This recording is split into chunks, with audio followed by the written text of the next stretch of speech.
for a fun way to win up to 25 times your money this basketball season? Test your skills on Prize Picks, the most exciting way to play daily fantasy sports. Just select 2 or more players, pick more or less on their projected stats, and place your entry. You could turn $10 into $250. Right now, Prize Picks will match your first deposit up to $100. Just visit prizepicks.com/fan and use code FAN. That's code FAN at prizepicks.com/fan.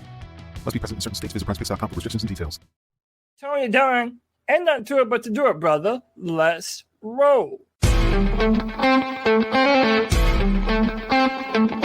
a world where Carolina Panthers fans have an insatiable thirst for Panthers news and opinions, only one podcast roars ferociously.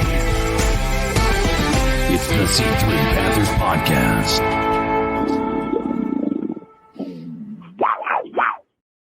A resurgent Panthers looking to pounce on a hobbled Jaguars. We'll find out who is the better of the cats this week.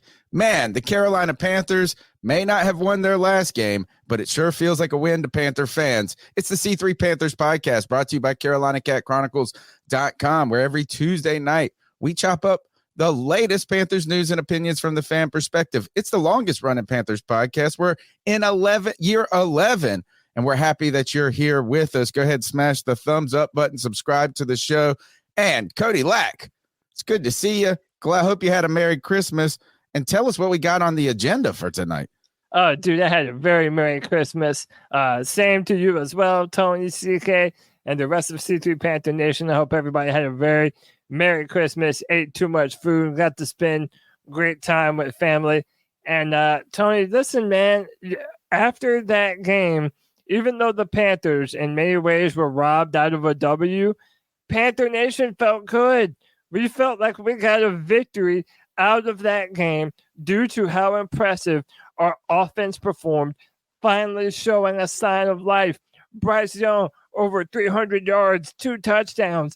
We're going to talk about that. You know that's on the docket. We're going to talk about the potential of David Tepper breaking open the bank for one Ben Johnson. We're going to talk about DJ Chark showing number 1 wide receiver potential. Where have you been, buddy? Where have you been? Where has he been? Tony, I'll tell you where C3 has been, right here and ready to go, locked and loaded on a Tuesday night with the best damn Panther fans in all of YouTube. You know them and love them. We got our guy C Cody 13, feared the Panthers. Jay Thomas, what's up? Mama Dunn in the building. Happy holidays. Merry Christmas. John Dark, Josh Dyson, Kristen Ledane. What's up, Kristen? Paisan Muscles Marinara, Panther Gal 73, Roosevelt Mongo, the real C3 AP, Tony Dunn. Ain't nothing to it but to do it, brother. Let's roll. Merry Christmas to you, CK. Thanks for holding it down in the post-game show. You guys were rocking and rolling on cloud 9, even though the Carolina Panthers fell by 3, but they put up 30 points. Boy, man, Merry Christmas to you, and thanks for holding it down, my brother.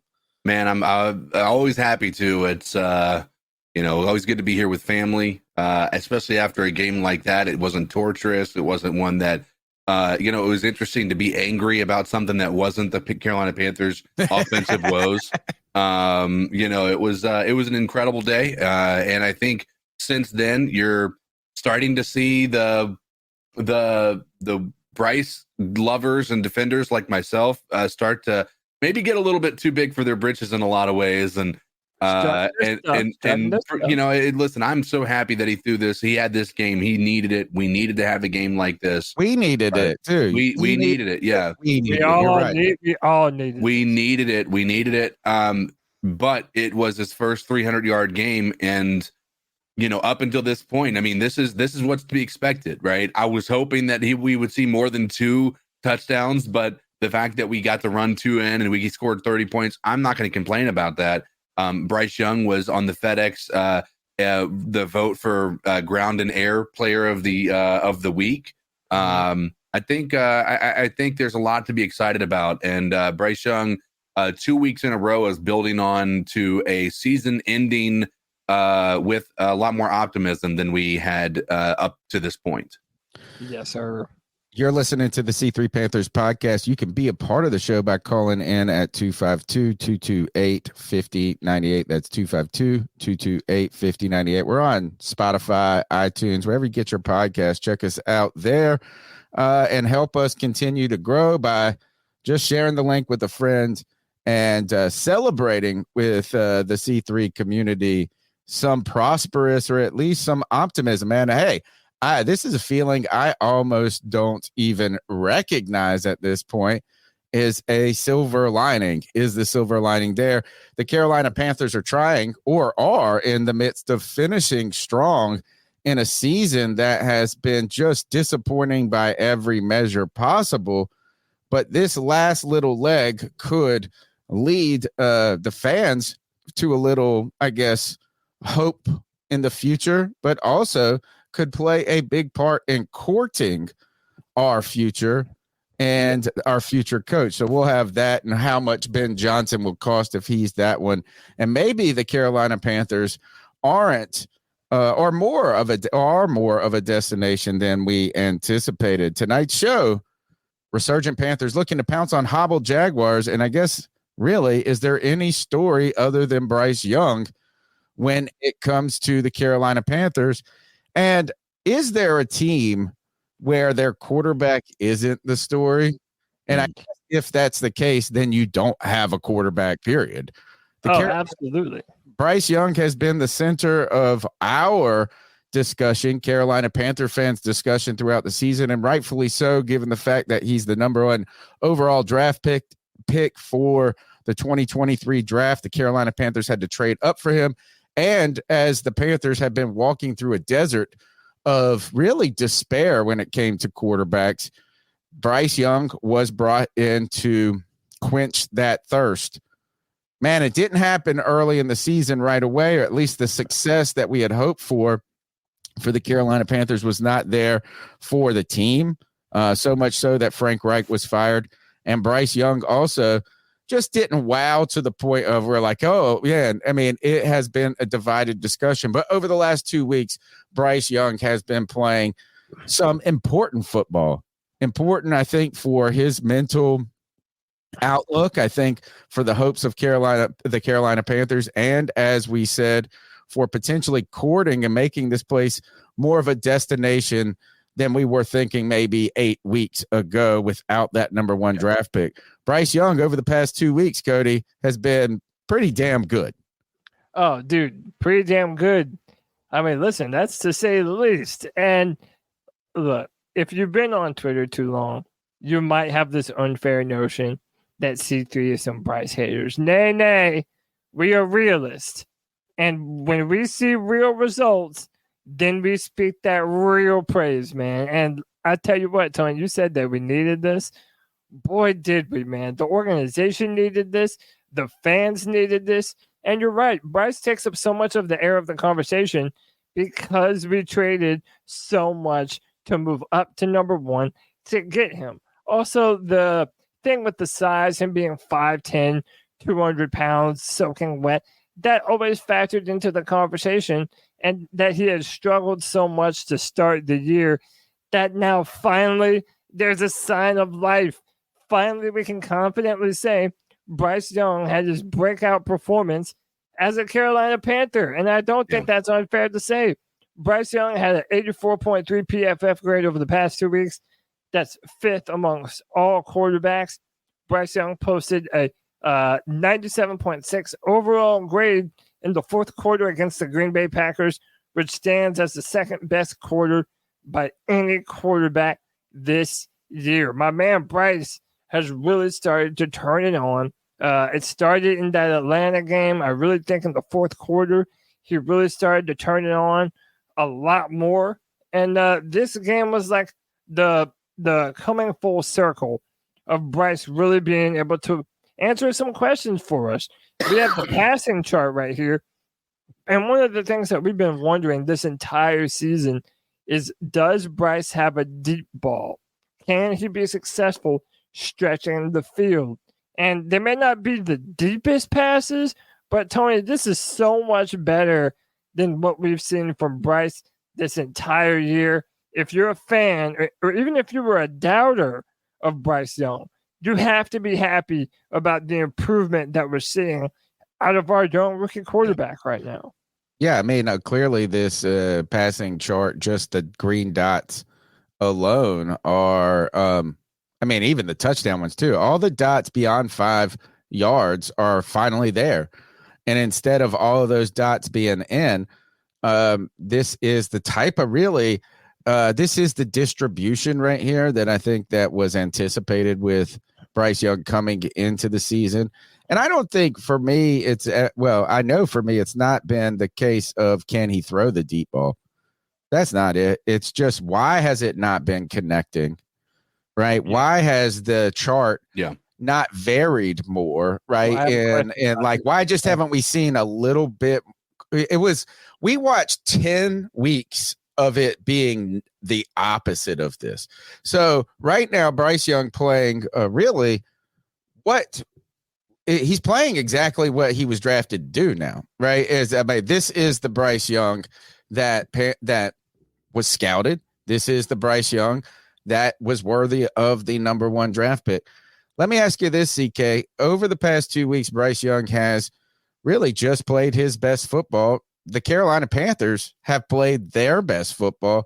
What's changed over the past 2 weeks?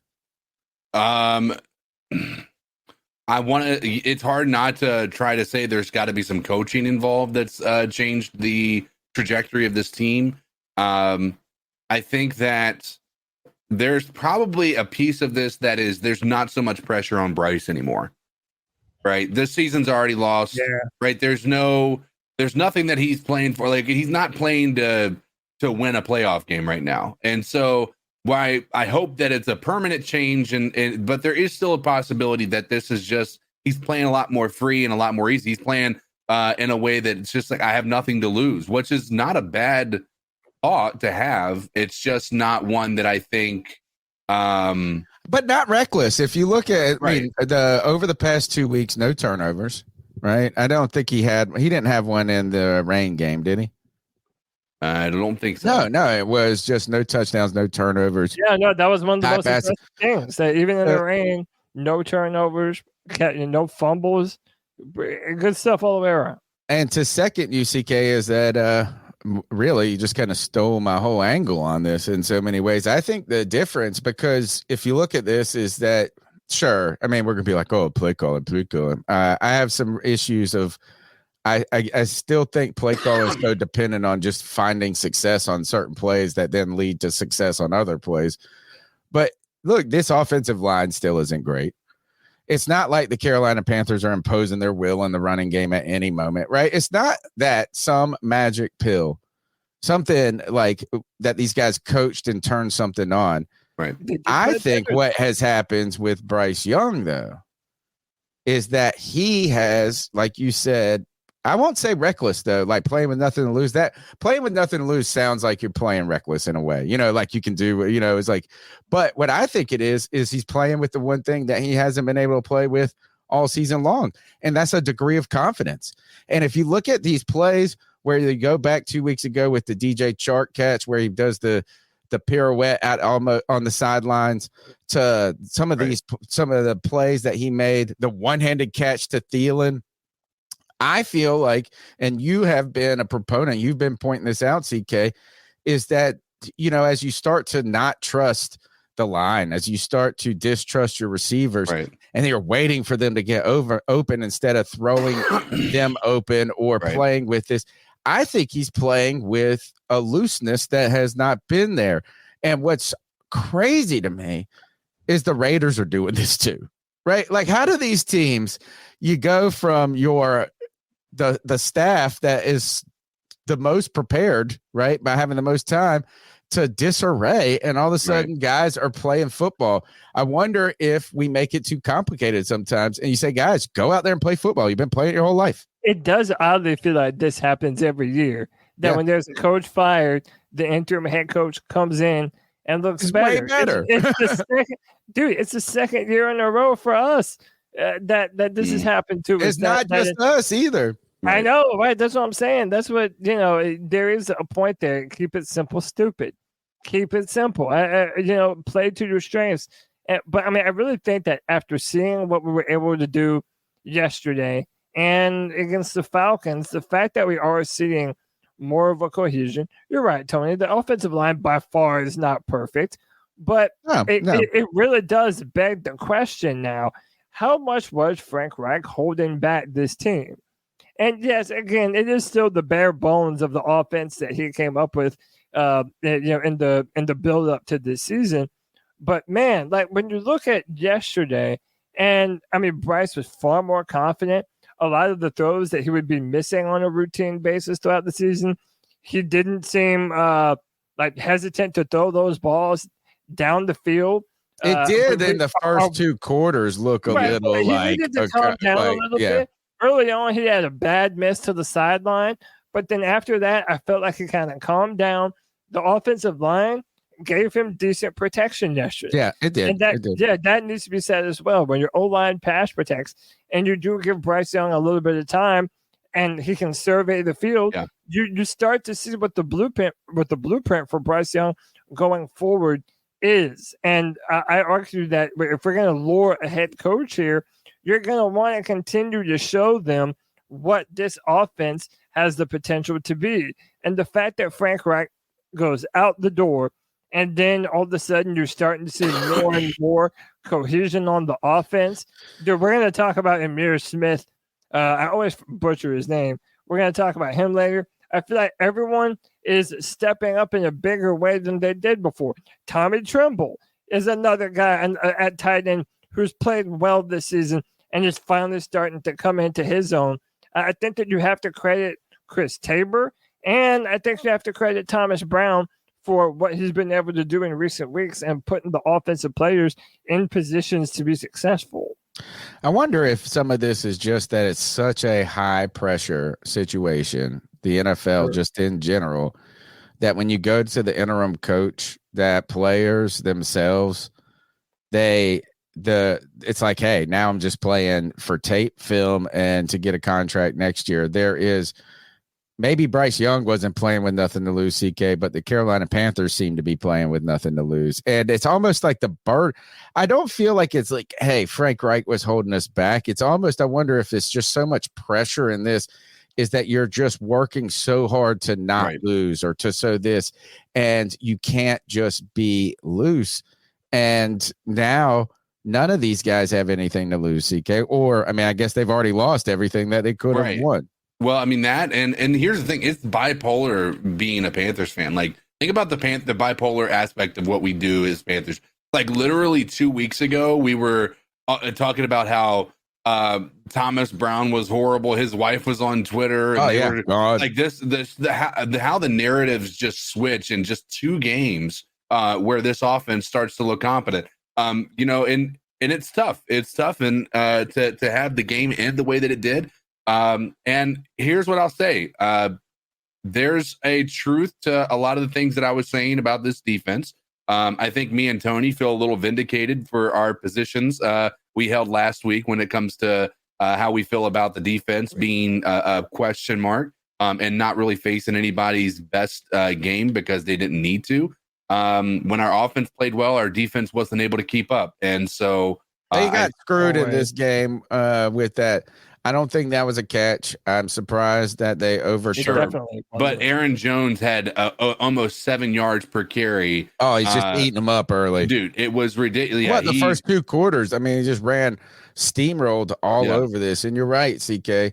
The defense still continues to play well enough at times to give this team a chance to win, and this one didn't fall the right way. It really, man, you take away that play where that catch that wasn't a catch that they gave it to him. This defense was making a tough stand deep in the game. You know what I'm saying? Like, they come out there and this and that, and it's just like a hero ball throw and a crazy non-catch catch that happens. And then all of a sudden they're down there in field goal range. And, what can you do at that point? Right.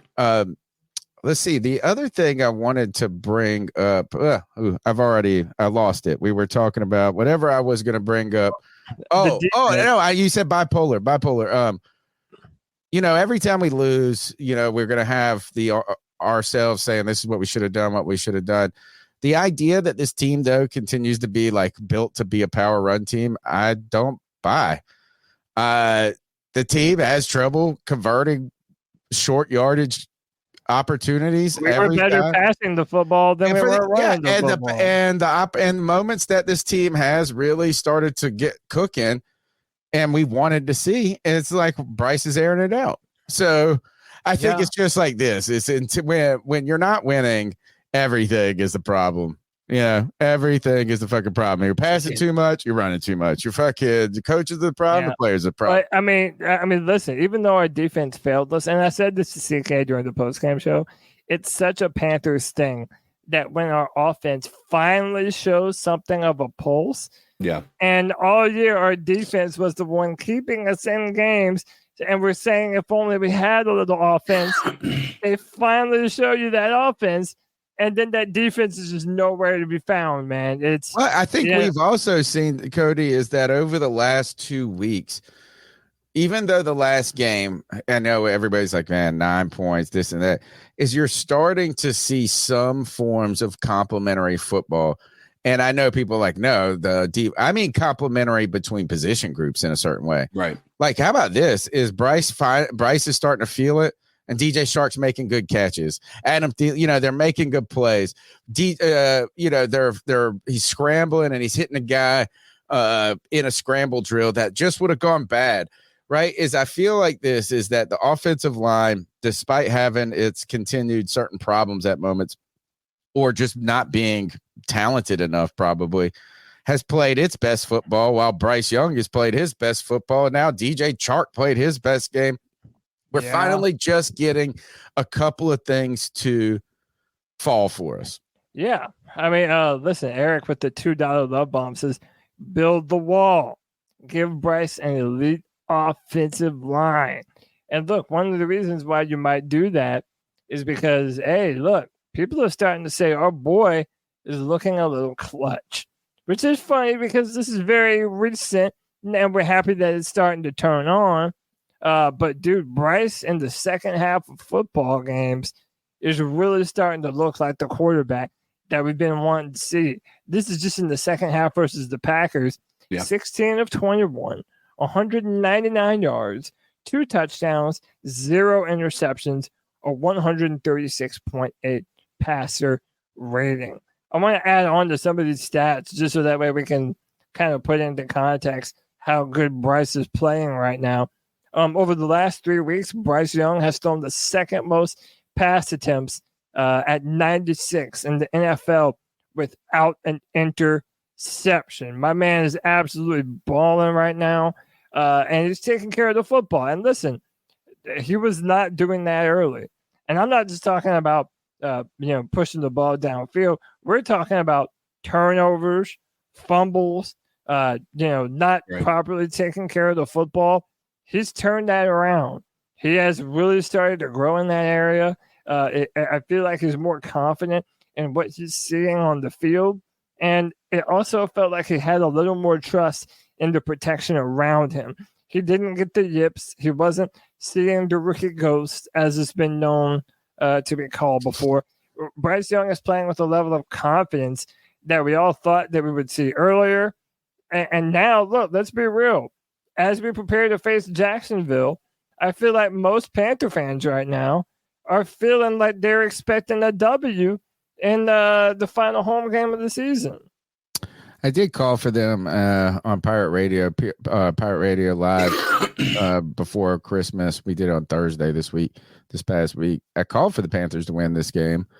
I was kind of hoping to feel the momentum. Actually, the Panthers did feel the momentum. The problem was slow first half start.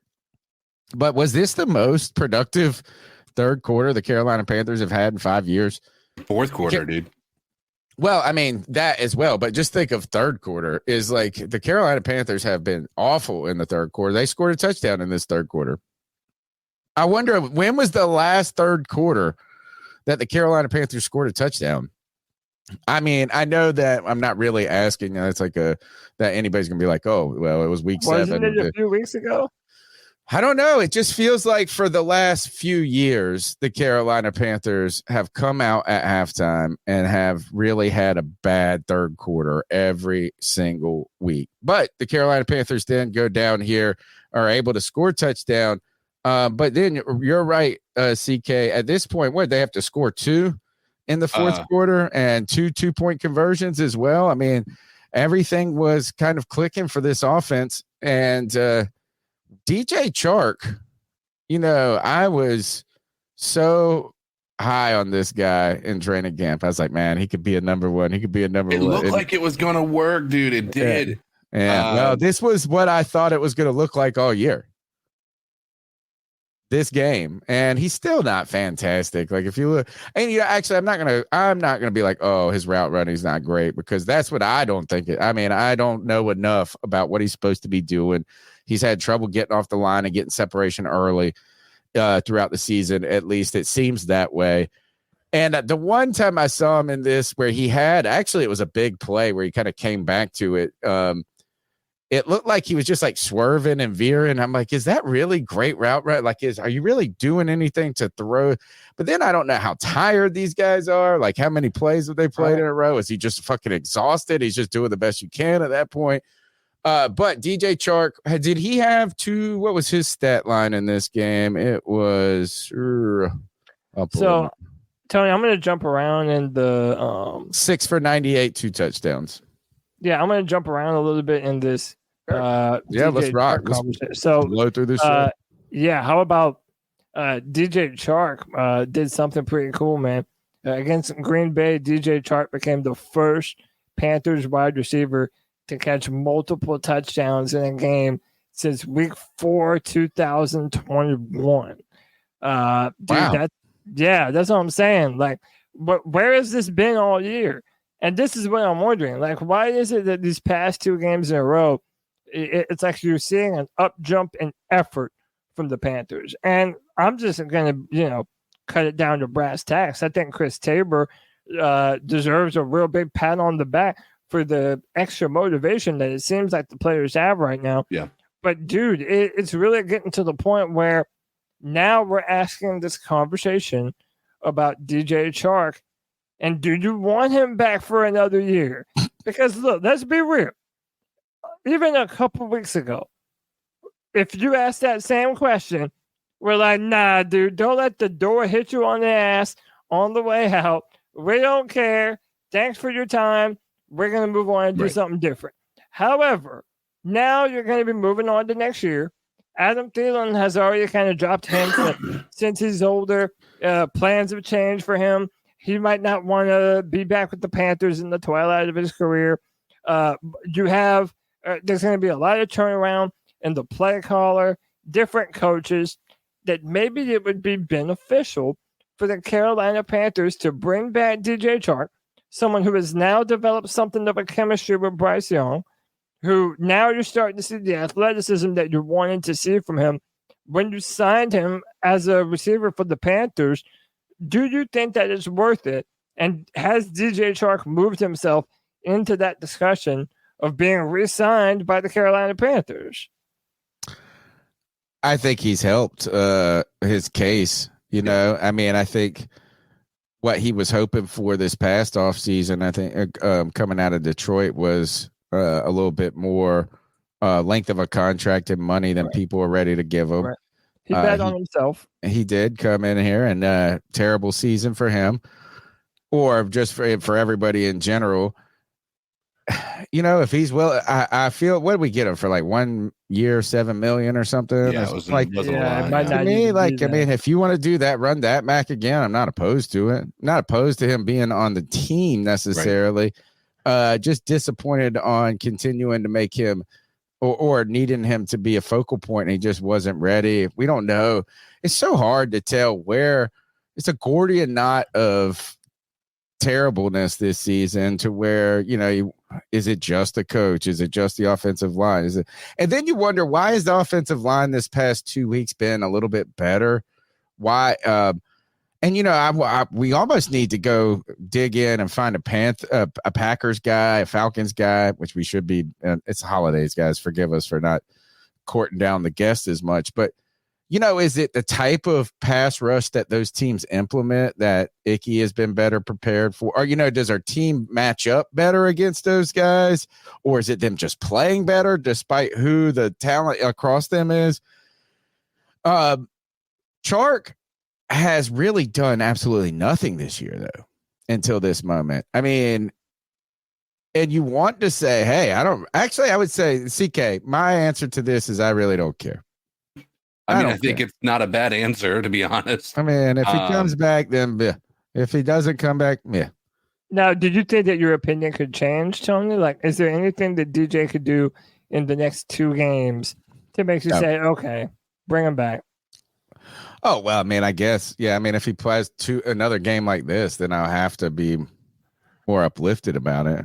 But I don't think whatever he does is going to be like, oh, man, got to get this guy back. But, hey, if you're talking about a team without weapons, is that you need to add to DJ Chark.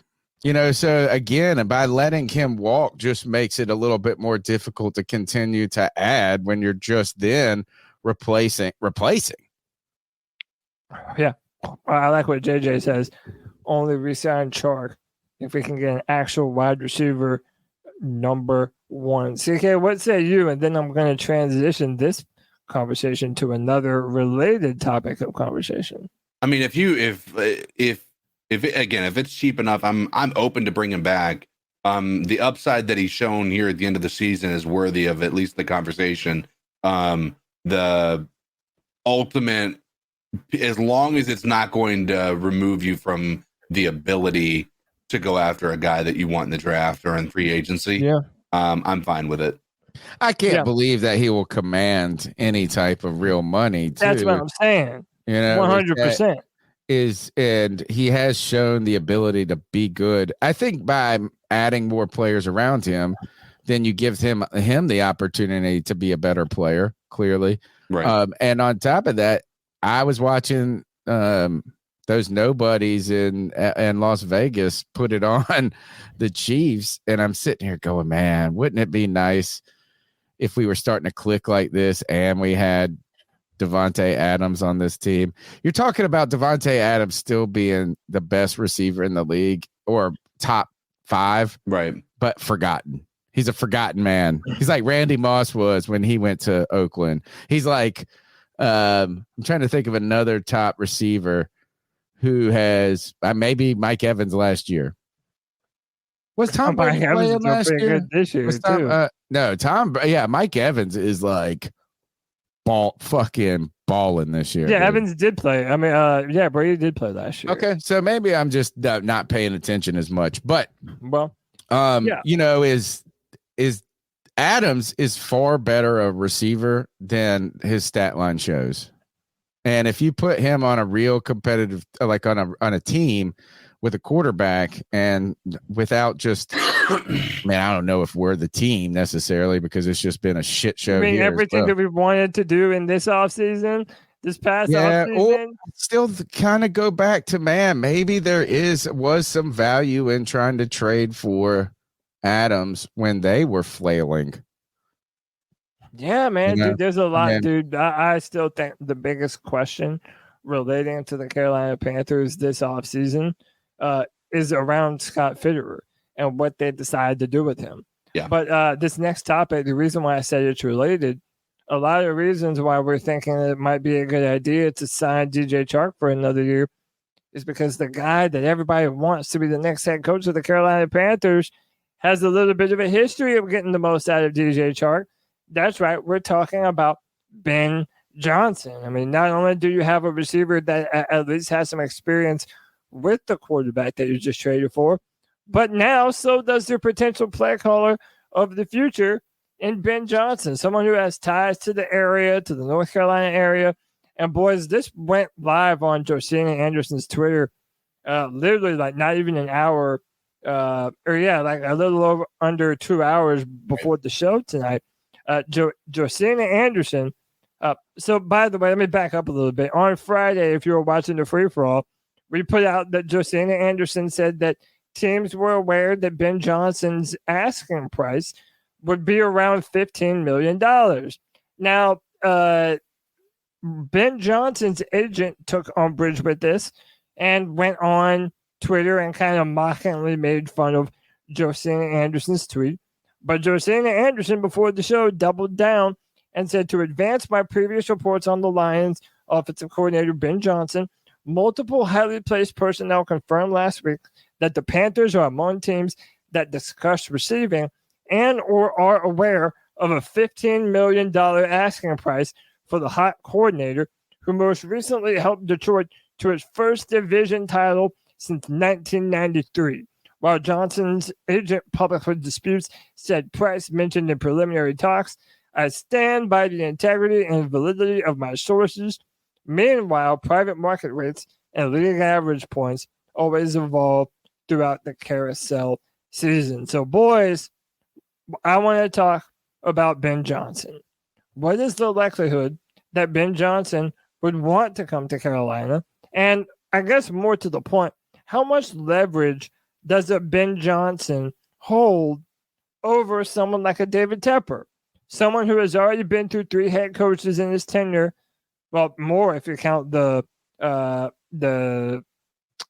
interim coaches that have been here. Right. Do you feel like there's anything that David Tepper could do to bring Johnson here, especially knowing how much leverage Johnson is going to have over the Carolina Panthers? Do y'all think this could possibly happen for us? Well, let's first clap for Ben Johnson's agent, because he got Josina to bite on that hook, line, and sinker right away. Sure.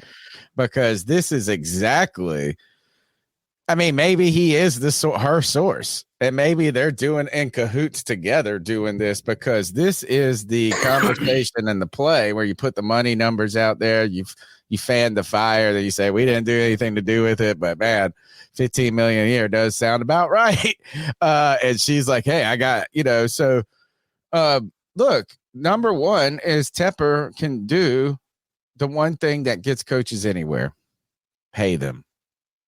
I mean, I'm sorry. Like, is that certainly, yeah, you can maybe find a couple other jobs that you think would be more appealing. But if the pay rate is 100% more in one place, yeah, fuck it. And you think these guys don't believe in themselves? Do you think that anybody in the NFL, any coach or player, doesn't think they're the guy that can go in and do it? So I don't think I like see him being scared to go into Carolina. I think if anything, he's like, hey, fuck, I was in Detroit. Yeah, I was in Detroit, homie, and we got this. I'm part of this thing cooking.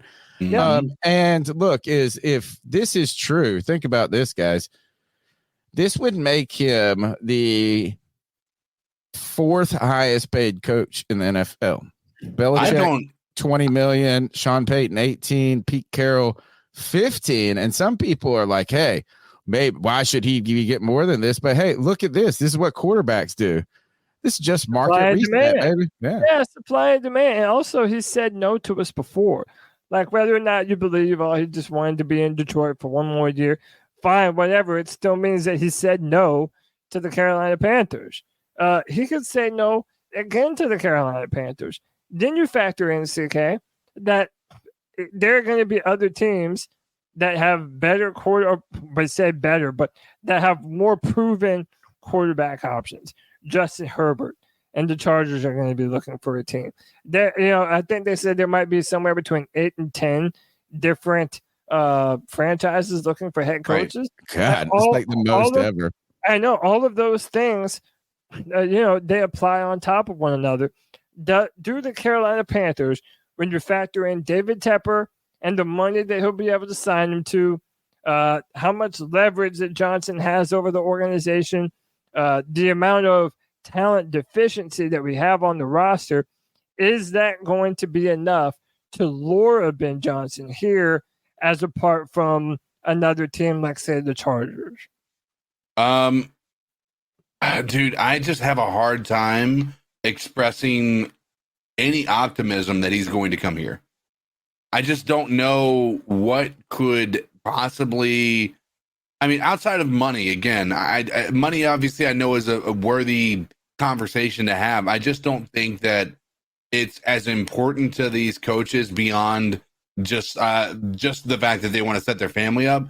I do think they want to go to a better situation because his first contract is not going to be as much as his second contract if he goes to a successful franchise and he's able to keep them being successful, or who has a lot more optimism around their franchise than we do, you know? I don't know, though, if teams, just because he came in there and had success, have the resources to just say, hey, 2023 wasn't a good year for the Carolina Panthers, but I'm trying to make 2024 a better one for myself. Get started on your resolutions with Factor so you're ready for the new year. Factor's ready-to-eat meal delivery takes the stress out of meal planning and sets you up for success in the new year. Skip the grocery stores, prep work, and cooking fatigue. Instead, get chef-crafted, dietitian-approved meals delivered right to your door. With over 35 meals to choose from per week, including keto options, calorie smart, vegan plus veggie, and more, plus over 55 weekly add-ons, you'll have a ton of nutritious and flavorful options to kickstart your resolutions. Skip that overpriced takeout trap. Factor is cheaper and way more delicious than takeout. Get chef-crafted, restaurant-quality meals delivered right to your door, and they're ready to heat and eat in just 2 minutes, which means more time for you. Head to factormeals.com/C350 and use the promo code C350 to get 50% off. That's code C350 at factormeals.com/C350 to get 50% off. Looking for a fun way to win up to 25 times your money this basketball season? Test your skills on Prize Picks, the most exciting way to play daily fantasy sports. Just select 2 or more players, pick more or less on their projected stats, and place your entry. You could turn $10 into $250. Right now, Prize Picks will match your first deposit up to $100. Just visit prizepicks.com/fan and use code FAN. That's code FAN at prizepicks.com/fan. Must be present in certain states. Visit PrizePicks.com for restrictions and details. We're going to extend you 1,000,000 years for this amount of money. And then on top of that, do they even have to? Because he's then in a position where he's winning, he's getting paid a lot. So do they come out and go, hey, oh man, you have 2 years, great, we're going to extend you, but double your pay then? These job changes are the moments when you get to get significant pay bumps, right? It's like, I mean, for all of us in the work world, is that if you just stay at the same job and then they give you the yearly raise, maybe you get a good bonus one year or something like this, is that you just incrementally go up and you kind of just get inflation to death. Yeah, it's when you hop from position to position, company to company, and then each time you do that, you have more experience, you're on a new pay grade, you're new on this. So this could be an opportunity. This is the big opportunity monetarily for him. So David Tepper has the resources to pay people outlandish amount of money. And I don't think it's just money per year. Like he could say this. I mean, think about what he did for Matt Rule and think about what he did then for Frank Reich. I think he did Matt Rule on a 6-year deal. Then he did Frank Reich on a 4. Now he's probably going to have to go back to a 6-year deal. You know, it's like he could milk this dude for a shit ton of money. I don't know if just him alone is all of a sudden the answer to every single problem. Right. And then the continued question is how bad are the Carolina Panthers in comparison to other teams? And are some of these other teams really that good, even though they have so much kind of better talent? Look, the Chargers aging. Old. That's an old team right there. The defense is old. Their best offensive player, Keenan Allen, outside of Herbert, old. You know, it's not a lot of money on the books. Yeah. So it's not like, I mean, on first glance, it might be great.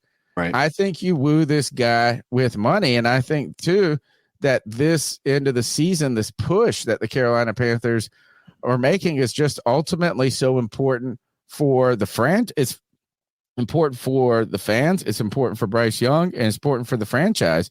Because if you can finish the season on a couple of games where you go, man, Bryce Young is the guy we thought. Terrible situation to start, but you can build on that. And then you go, oh man, Luvu is fucking a monster. Hey, Horn playing a little healthy. He's out there. He's just sticking around. So it's not like, even though I know it felt like we were just drowning for so long, but maybe it's never as bad as you think when you're just in the midst of that. And then finally with that DJ Chark thing and bringing him back, and you said his familiarity with him, I kind of think this is a decent wide receiver group. And I've always been that the type of receivers you need to complement each other, right? So if you can't be too small, you can't be too tall, you can't be like, you need guys that do different things. If you think about Jonathan Mingo, who has been improving over the last couple of weeks as well, a lot of people believe his natural position is in the slot. And because he can't supplant Adam Thielen at this point, because Adam Thielen's the best player on the offense, that he could thrive in that role. And I got to wonder what a T. Higgins, DJ Chark, and Jonathan Mingo group would look like. I feel like there could be some complementary football there, though, because T. Higgins isn't the burner necessarily, but he's big-bodied. He is a downfield threat still. I would say the reasons you would want T. Higgins are the same reasons why you would want a Mike Evans. They're big. They're tall. They're strong. And they're going to come down with everything that you throw at them, dude. Some of the plays that T. Higgins has made over the course of his career for the Bengals. And, dude, I'm a Clemson fan. So, I remember all those incredible plays he made for my Tigers. I think he would be a great addition. There's going to be a lot of good additions that the Panthers could make in the offseason when it comes to free agency, when it comes to the draft. This is supposed to be a really deep draft for wide receivers, which couldn't come at a better time, frankly. Just to kind of wrap up our conversation on Ben Johnson, I don't think that David Tepper, I think what you're afraid of is David Tepper going to overpay for someone. Another one, who has never I don't care if he overpays at all. Well, I mean, it's not even that he's overpaying. It's not our money. Who gives a fuck? But the fact that the narrative is that he's going to make a guy who's never been a head coach in the NFL, he's going to make him a top 5 paid head coach in the NFL. After you already did this with Matt Rule, you gave him a 7-year contract, and he didn't have a lick of head coaching experience at the NFL level. Is that just the position that David Tepper has rendered himself in because he has no other choice? Because he's going to have to overpay to overcome for some of the deficiencies that he has on the roster. But more importantly, if the Panthers are able to reel off 2 more victories against the Jacksonville Jaguars and the Tampa Bay Buccaneers, and if Bryce can in any way replicate the performance that he had against the Green Bay Packers, it's just building more and more as to why you would want to come here and be the head coach of the Carolina Panthers, because you can envision that turnaround being shorter than some of the media pundits are saying that it's going to take. And the fear is, too, that just because it's the hot name that we're just like, oh, it's going to fix everything. I'm a big fan of not going Ben Johnson. I'm not saying that he's not doing a good job in Detroit. I just think when you see what the coaching tree coming from Kyle Shanahan with Mike McDaniels is doing over there in Miami, I just think pulling from that coaching tree can't be a bad idea. Same. That's why I've been saying Ben Slovic for a while. Yeah. I think any of those guys would be good to go with. The only benefit I would say Slowick and Ben Johnson have over others, in my opinion, would be because they're offensive coordinators for defensive-minded head coaches. Then their offense is really coming from the offensive coordinator and not from a vision of the head coach. Exactly. You know what I mean? Yeah. And so there is some piece to that you're like, you know what? Maybe we go with them because of that. Again, I don't know. The Lions are doing a fantastic job. I just don't know that I watched them enough and say, oh my gosh, this is an exciting offense. I think that watching Mike McDaniels and what he's doing with the Dolphins, that's an exciting offense. And I would like a taste of that. Thanks for hanging out with the C3 Panthers podcast. 120 people hanging out with us right now. Don't forget the numbers 252-228-5098. Cody, let's go ahead and take a couple of calls while we've got all these viewers in here. Make sure to smash the thumbs up button. And remember, this is the show by fans for fans. You guys, we need you to tell us what you think about Ben Johnson, about the Carolina Panthers gaining momentum. Who is the stronger cat to pounce this week, the Panthers or the Jaguars? And don't forget, we're making Prize Picks soon. Prize Picks, the #1 fantasy football app website. And use the promo code C3, and you're going to get a 100% deposit bonus. Stick around. In fact, we're going to have to do that within the next 38 minutes because Amari Cooper's on a discount, folks. Amari Cooper, y'all better pick up 32% off right now on Prize Picks. Promo code C3. Baby. Let's take some calls, my man. Let's do it. 252-228-5098. Let your opinion be heard. So what are your thoughts on catcalling? Yeah, it's pretty. You shouldn't do that to somebody. And how did that make you feel? Very uncomfortable. So how do you think catcalling makes the person feel? It feels good, like. Who's that cat sitting in the back corner with his face buried in his nose? Who's that kid that can use one?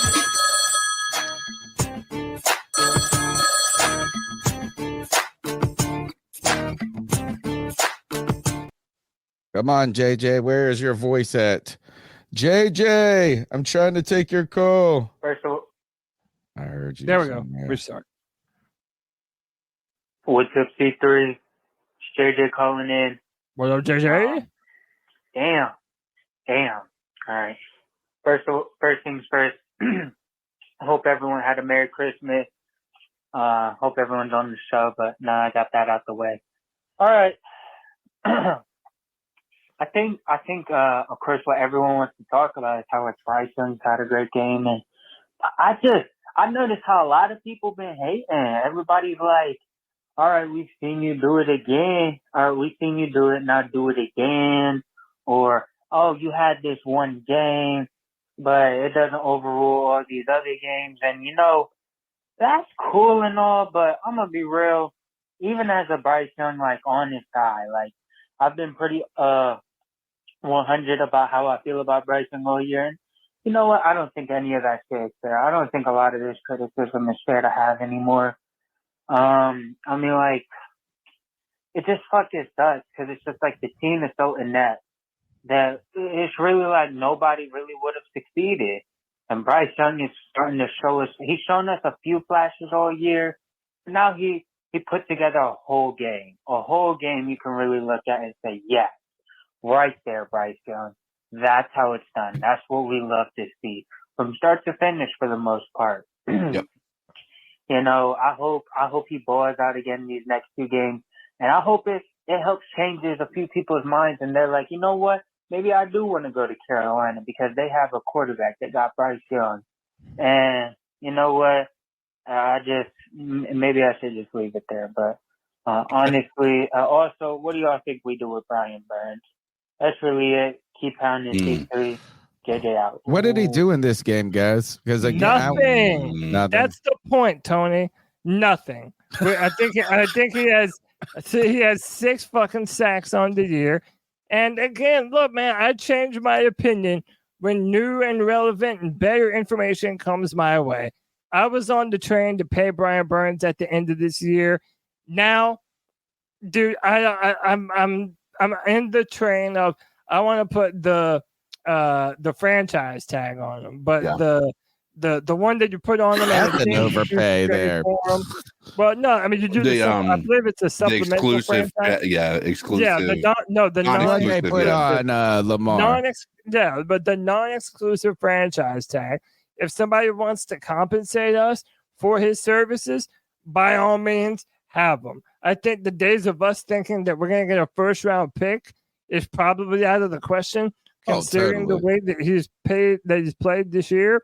We all thought that Brian Burns was by far the best defender on the Carolina Panthers, and we were wrong. It's either Derek Brown or Frankie Louvu, and it's been the whole time, man.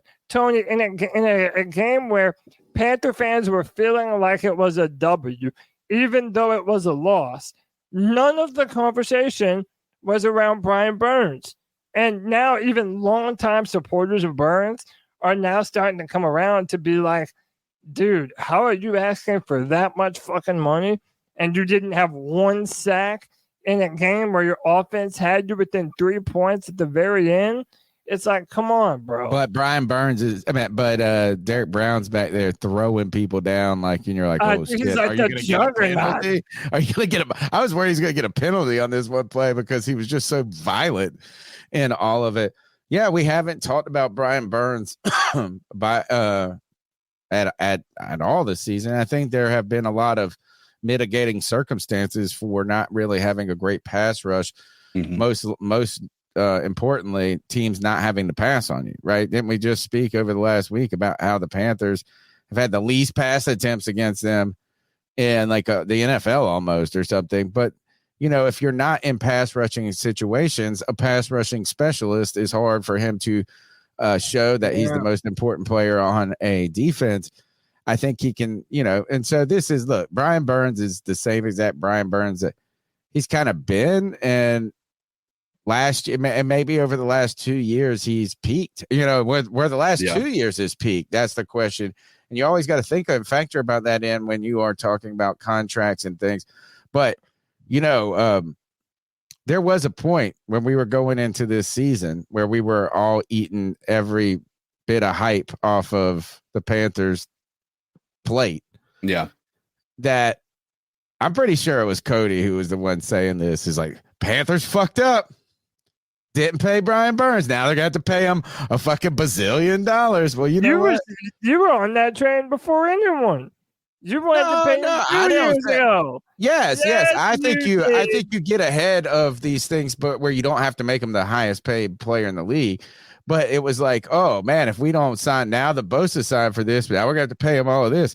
And really, if anything, is if he bet on themselves and the Panthers bet against them, the Panthers probably won this bet. Oh, for sure. Right. Monetarily. But let's go back to JJ's call.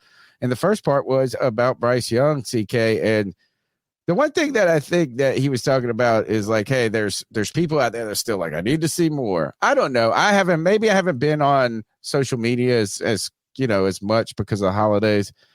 Yeah. And I kind of avoid these hyperbolic arguments over like some of these things like this.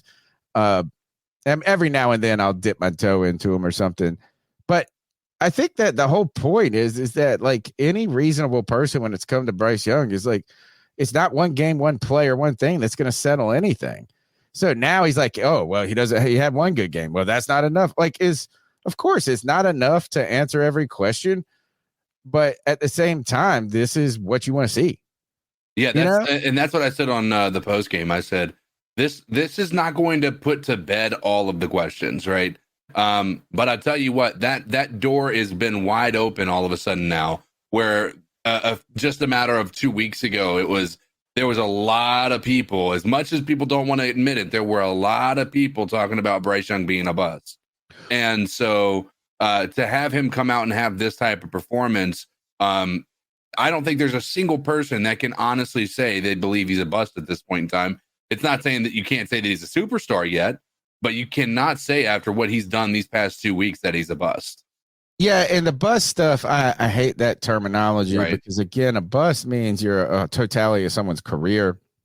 I mean, Alex Smith was a bust for a long time until he went had a Harbaugh. And then he had a good career. The thing that I think is important here is we've just gone in 2 weeks, like again, from where that conversation was. It's not only was a real conversation that existed. There were more and more evidence, kind of cracks being put into the strongest position about like, hey, don't worry, he's fine. Don't worry, he's fine. You know, the people, in fact, I think that even the Panthers front office is going to be the NFL. These people are susceptible to the same stuff we are. Right. So everybody's like, oh, well, that's why you're not a GM. Oh, why that's not your GM. I've been watching the Carolina Panthers and the NFL doing this podcast as closely as I can for the last 10 years. And I see that narratives, that stench of things even affects the people that are the pros, the players on the team, the front office. And I think these last 2 games, and if we can continue in the next 2 games to really, if just anything, because Bryce looked good. Bryce looked good for the last 2 games. I think hopefully that there was probably a point where a new front office would have had some of those questions too.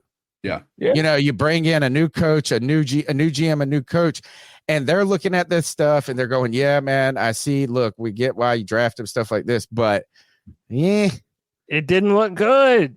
It didn't look good. This can make them at ease on this offseason. This was the most important game of the season for the Carolina Panthers, and I don't give a damn that it was a loss. That's what me and Tony were saying. I mean, me and CK were saying on the post-game show. Like, yes, the referees, they screwed us out of a W that we definitely deserved, no doubt. And by the way, I never normally said that a loss is on the referees. I think if you play a close game, you should normally never complain. But I think that was a catch. I think that there were offsides. Or no, you think it wasn't a catch? No, that's right. It wasn't a catch, and the ball wasn't even snapped by the time the play clock ran out. So all those things said, this game is what Panther Nation needed. Well, not only did the fans finally get to see Bryce live up to that potential that we were sold on and the build up to the draft and why you would trade up for him, but now from an organizational standpoint, whoever the next head coach of the Carolina Panthers is going to be, now you at least have a game that you can point to and say that is what the young man is capable of. Now I can start to see the foundation for what we need to build around Bryce in order for him to be successful. I know people called me a conspiracy theorist this entire year whenever I said that Frank Reich never wanted Bryce Young and wanted CJ Stroud. The reason why I was so adamant on that is because now going forward, you have to make sure that the coach that you bring in is dead sold on the quarterback that you just traded all that draft capital to go up and draft. You need someone that believes in him, full stop. And I don't think Frank Reich was ever that person. So, yeah, it's a blessing in disguise that now he's gone, and we're going to move on to someone that we could pair Bryce with for the foreseeable future. I thought he made that second half, CK, look so easy. Yeah. Right? And I know it was probably largely my fault for thinking that that's what it was going to be from day one at every moment with him. But I get a sense is that like he can be putting up these big games like this at ease. Imagine if the Panthers had a good first half. Yeah. It would have been night and day. Yeah, he could have 4 touchdowns or something to that effect. So I think it's important. I think it was really important for Bryce. Now, you finish out with 2 bum games, and all of a sudden we're not maybe singing this tune right here. I think this is what we're trying to do is make a late. This might be the coolest moment for us to suck. And not coolest moment. How about this? Is every other time we've sucked and then we pull out wins late in the season, we're like, fucking ruin our draft pick. Ruin our draft. This is the time where we actually could just go win the fucking games. And it really does nothing to the future of the Panthers, but actually do what winning games at the end of the season can do for a losing team. That is build a little momentum into the offseason. Yeah. I'm pumped. Panther Nation needed this badly. All right, let's go back to the calls. That was JJ. Let's see what we got up next. So I keep seeing around social media where all the Bryce haters at. Where they're at, they disappeared. I'm right here, motherfucker. Hey, but I gotta say, I actually didn't see him having even this game in him. So that crow fucking, if he keeps that shit up, I'll eat crow every fucking Sunday, even during the off season. With that said, I wanted to call about this Ben Johnson guy. No one seems to be able to tell me what's so special about him. Is he succeeding because he has a better head coach with players who are playing for that guy? Because all I see so far is red flags. I admit I got to watch a little bit more Lion film, which isn't my most favorite thing to do, but I'm just not seeing what's special about this Ben Johnson guy.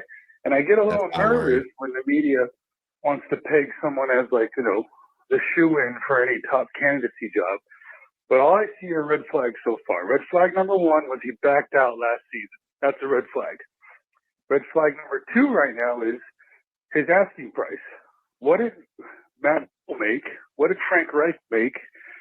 And this guy's asking for $15 million, supposedly. I just don't know. I think we need to find someone who the players actually want to play for.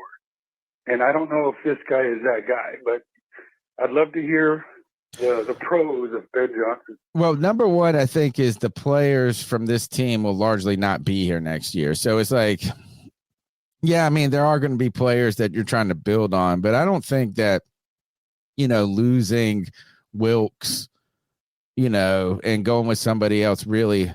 The NFL grinds and moves on and it churns on. And these players, while they do have emotional attachments, probably different people, they're going to go out there and play. So I think they would be excited about an offensive guy coming in. I don't think the money is a red flag at all for me. In fact, I actually root for coaches to get overpaid by David Tepper at this point, because if he is going to continue to be whatever he's done and meddle or whatever we think that he is so much of the problem, he might as well eat it financially in the process a little bit. And really, it's not hurting him at all. I think CK, the two things though, and the caller brings up, or one thing they brings up, is that it's just like, it's the super name. It's like, oh, this is it. It's a shoe in. This guy could do it where, he's the star. It's so hot. Everybody's on it. The fans are on it. The media's on it, all of this. And then really for me is he's got a lot of fucking talent on that team. Yeah. That's what I was saying as well. Is like, I know that he's doing a good job there. But I'm the same way as the caller, as I was saying, like, I just don't know. I'm looking at Ben Johnson and thinking, this guy is the guy. Like, this is the answer to all of our woes. Right. He wouldn't be, I think he would certainly be an upgrade to what we've had. But I just think there's going to be some people out there that could very well be a better fit and maybe thrust us into a better situation than where we're at now. All right, let's take another call here. Ben Johnson will be a focal point of NFL Talk and the C3 Panthers podcast for some time to come, I'm guessing. Who we got next? Hey, C3. It's the resident Paisan here. Hey. How you doing? All right, before I go on my fucking rant, I just want to say, hey, Bryce Young, good for you, kid. That kid showed some balls. He woke up Sunday morning, gave his fucking balls a tug, and said, this is what I can do. Now, do that shit on a consistent basis? Fucking A, right. I'm all about it. All right. Anyway, he got his fucking flowers.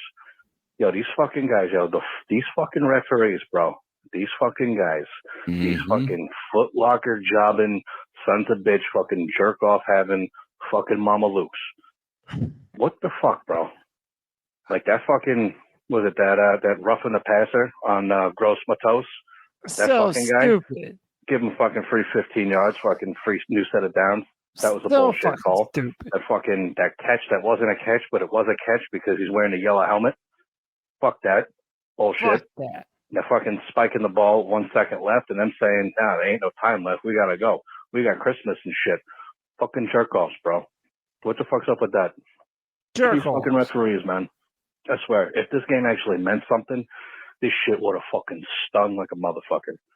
Since it didn't, it kind of rolled off my fucking back. But then I got thinking, well, what if we were in playoff contention and they pulled this shit? Yeah. I honestly think, bro, these referees, they should be held accountable, just like the players, like the owners, all that shit. When they make a bad fucking call, they should go up on a fucking podium and explain why they made such a piss poor call. Or they should be fined $15,000 to $20,000 for being fucking stupid jerk offs. All right, let me know what you think about these fucking referees and shit. All right, these fucking Reebok fucking jobbing sons of bitches. All right, I gotta go. Why did they make this call about this catch? Was it deemed a catch on the field?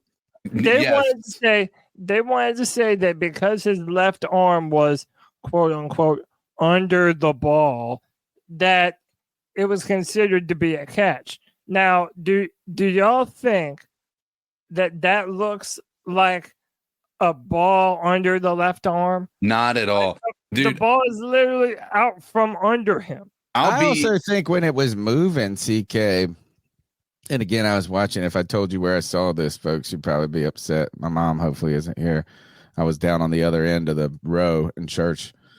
When it looked like he had starting to make the catch inbounds, but when it was moving, it looked like his arms were touching out of bounds. So I feel like even if it was a catch, by the time he secured it, he was out of bounds. Right. That's the point that I would have is like he was not just juggling at the end. That screenshot is towards the end. He was actually juggling it before he even began to fall to the ground. Yeah. So, that part I was frustrated by. And here's the thing. I'll take Greg's part in this conversation today. There's one reason and one reason alone that they wanted the Green Bay Packers to win this game today. And it has to do with the fact that the NFL has more teams in contention for playoffs with only 2 games left in the season than has ever been the case in the NFL, or at least in a very, very long time. What is that going to mean for ratings? It is going to mean that they're going to have monster ratings for the rest of the year because everybody there's games that are important all across the NFL. The game against the Jaguars game with the Panthers is going to be an important game. Every single game that you see on the roster this year on the schedule is going to have some sort of impact on playoffs and people's contention there. There are 6 teams in the NFC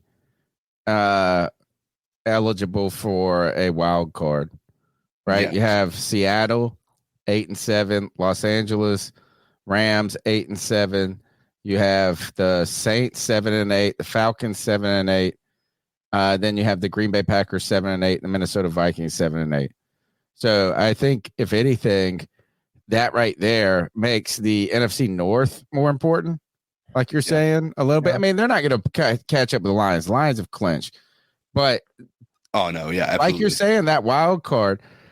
And what's wild to me, too, is there's so much parity in the NFL this year, if you think about it. Like, I mean, the fact that you have one in the NFC alone, you have 1, 2, 3, 4, 5, 6, 7 teams with 7 or 8 wins apiece, depending on 7 or 8, depending on how many I count. Sadly, that's been a lot of bad football play too, though. Right? It's not like the Packers are good. It's not like the Vikings are really good right now. It's not like the Bears are good right now. It's not like the Saints and the Falcons fucking terrible. Yeah. But you're right that this keeps. And man, I wonder if they're really like, can they know all of that in that moment? I think so. I mean, why do you think the refs made it? You saying the arm under? This is fucking. Ugh.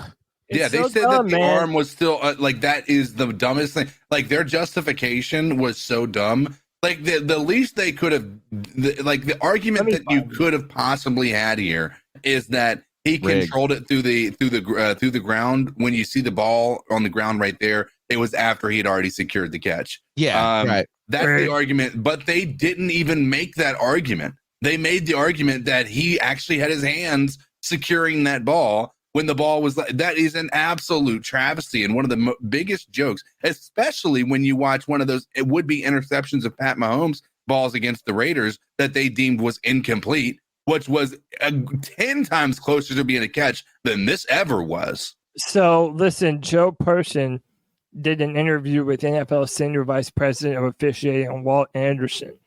The question they asked, 2 plays, the first one being the Carolina challenge on the Green Bay catch by 87 along the Carolina sideline. Looking at that just on the Fox replays, the ball ended up on the ground on the turf next to 87. For what it's worth, Dean Blandino said it should have been overturned. What did you guys see on the replay review?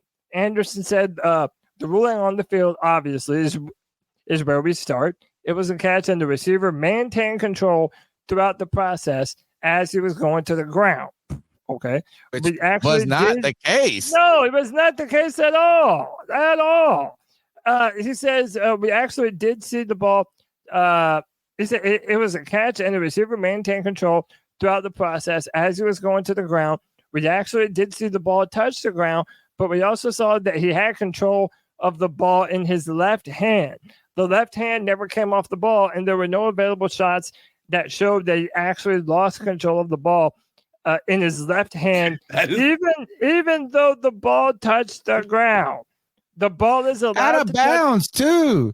You know what I'm saying? I don't even think that, like, if this was a catch that was made across the middle of the field, I think it's easier for me to say, all right, the ball is moving a little bit. He rolls in. But if it came flying out like that again, that's harder for you to say. Right. I think that by the time, if you could justify this being a catch, like him physically catching the ball, he's out of bounds at that point. Right. I mean, because half of his body is like, I want to see where his elbow is, because I felt like his elbow or part of his body was starting to touch the line. Well, it's as what they're saying makes it a catch is a catch. Well, it was an outright lie saying that his left hand never came off the ball. I showed you the picture where he doesn't have one single fucking hand on the ball. He goes, the ball is allowed to touch the ground as long as there's no evidence that he lost control, and we didn't think it was clear and obvious that he did. And since the ruling on the field was a catch, we stayed with the ruling on the field. His second question was, did you see the end of the play, that the ball being out of his control on the ground? And if so, how did you kind of come to grips with that? He said, you mean eventually, right? After the process? He says, no, I mean, kind of as he was completing the catch, the ball was out of his control next to him. Anderson replies, we did not see a view that showed he lost control of the ball in his left hand until he was actually maybe beginning to get up. At that point, this is like he's like, oh yeah, of course he's got to let go of the ball. He had to go home at some point. I mean, where's he fucking going to take the ball home? Dude, we got fucked out of a W. And I never said that, Tony. I've always been a proponent of, if the game is close enough for the referees to decide the game, then you shouldn't bitch, you shouldn't complain. But that was third down too. That was third down, right? I think it was third down in a tie ball game, and then puts them across into field goal range, right? I mean, so it ends the game effectively. The Panthers were fighting and clawing this entire year to get W's. It doesn't happen.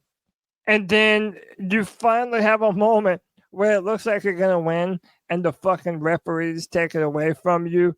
Dude. And then, Tony, I didn't even show you this. Me and CK pulled this up on the post-game show. Even before that, it should have been a flag. Here it is with 0-0 on the clock. That ball is in the center's hand. Snapped. The ball is in the center's hand. 1,000%. The referees fucked us out. Third and fourth. This is a third down play. Right. You stop them on this play right here. They have to punt, or they likely will punt. I mean, they will have to punt, and then all of a sudden the Panthers could drive late in this game. Maybe do what Bryce has done in the two wins that he's had this season, march down the field, long field, get it done, and get Panero in, hoping he's not going to miss an extra point. Also, one of the reasons why we wanted to just run that touchdown in, if he's missing extra points out there, that Falcons game, that field goal is so easy now in retro, but this is a huge play. But I also saw some other people, and I wasn't able to, CK, to follow this as closely, but there were some other plays that people took issue with in this game. Yeah. I mean, there was, there was roughing the passer calls. There was a pass interference on Dante Jackson. There was that one roughing the passer that they didn't call on Bryce that they ended up calling in that same. They eventually did call almost an identical hit on him. Luckily in that same drive, because there's no way they could let that slide twice, where he landed with all of his force on his body. They actually threw the flag on that one and picked it up on the first go round after a deliberation of saying, well, we don't give small quarterbacks that call, right? Right. It's absolutely, it was ridiculous, and it was poor officiating across the board. By the way, I could be misremembering this. I feel like we were screwed out of two games other than this one this year as well because of bad officiating, in my opinion. I know, Cody, you wouldn't share that same opinion, But from my recollection, I think the first Atlanta game was one of them. Maybe even it was some of the early games that there was some poor officiating that many of us felt was were potential win game altering calls. So Yeah. I think you can always say things are game altering and could be. When you're behind, though, then so many other things have to. We're tied here, right? The game's tied. I think it's one thing to say, "Oh, we're down 2 scores, and then we got this bad call." And I'm not saying you're saying that, but like officiate, I'm with Cody on this. Is that if we get too far, I feel like this. If we would just run this play, things would have been better. Like it's always a more than one thing. But at this point, it's a 0-0 game in a sense. They're on the 35. They have 2 minutes and 4 seconds, and it's 3rd and 4. And the Panthers started off 1st and 2nd down, playing tough on defense, and had the momentum in this game. This right there was a hope and a prayer. It was a hope and a prayer play that then took Angel in a black and white shirt to come down and bless. Yeah. Merry Christmas to the Green Bay Packers, obviously. Listen, like I said, I'm normally not the type of person to say that the referees won a game, but at this point, I don't know how you don't say it. It should have been the fault. What's it called when you don't snap the ball in time? Delay game. Delay game. Yeah, delay a game. It should have been a delay game, and it wasn't a catch. And Tony, we haven't even talked about Eddie Pinheiro really a lot yet either. Is that a lot of people thought that maybe he lost us the game by missing those kicks that he did. It's certainly a conversation, but I wanted to thank some of these incredible C3 faithful that we got. Our boy Kev, White Chocolate Espresso, has been a member for 12 months. He says we're getting Joe Brady, capiche? Oh, shit. The man Joe coming home. And then, bro, shout out to Jay Thomas, who has been one of the coolest members of the C3 chat, gifting 5 memberships to 5 lucky fans out there chilling in the chat room. Man, that helps us grow the channel, Jay. We appreciate your patronage so much, brother. Thank you. Thanks again. Yeah, thanks for all the support and the growth we've had throughout this season. We're still trying. We're climbing to 7,000 followers. Our subscribers on YouTube. I thought this year was the year of 20C3. We were going to take off, and if we were making the playoffs, we'd be like at 10,000 subscribers. We're only 2,900 away from our next benchmark. There you go. We're not far. But we need them. So if you're hanging out with us right now and you're a member of the family, thank you for that support. Smash the thumbs up button. If you haven't subscribed, subscribe to the podcast and check us out on iTunes, TuneIn, Stitcher.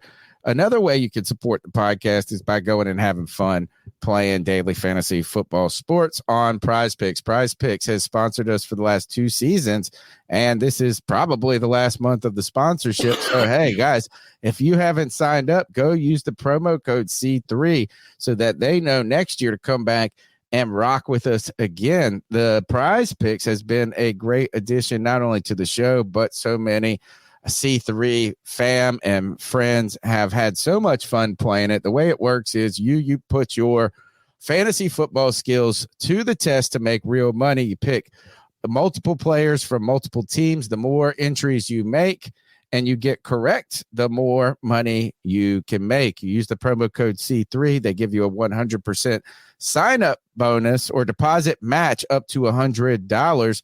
And guys, I want to say this, C3 is so cool. That's the same offer they give on these television commercials they do and this and that. So, hey, if you are in a day or two or in a moment or two ready to get in and play some fantasy football on Prize Picks, use that promo code C3. It helps you and it helps us. Right now, they do all kinds of cool stuff. They have all these like extra promotions you could have today. In fact, we can make it right now. We're going to go ahead. Should we take advantage? Will Amari Cooper be able to surpass 37.5 yards against that vaunted New York Jets defense as the Cleveland Browns work to the Super Bowl as Cody hopes?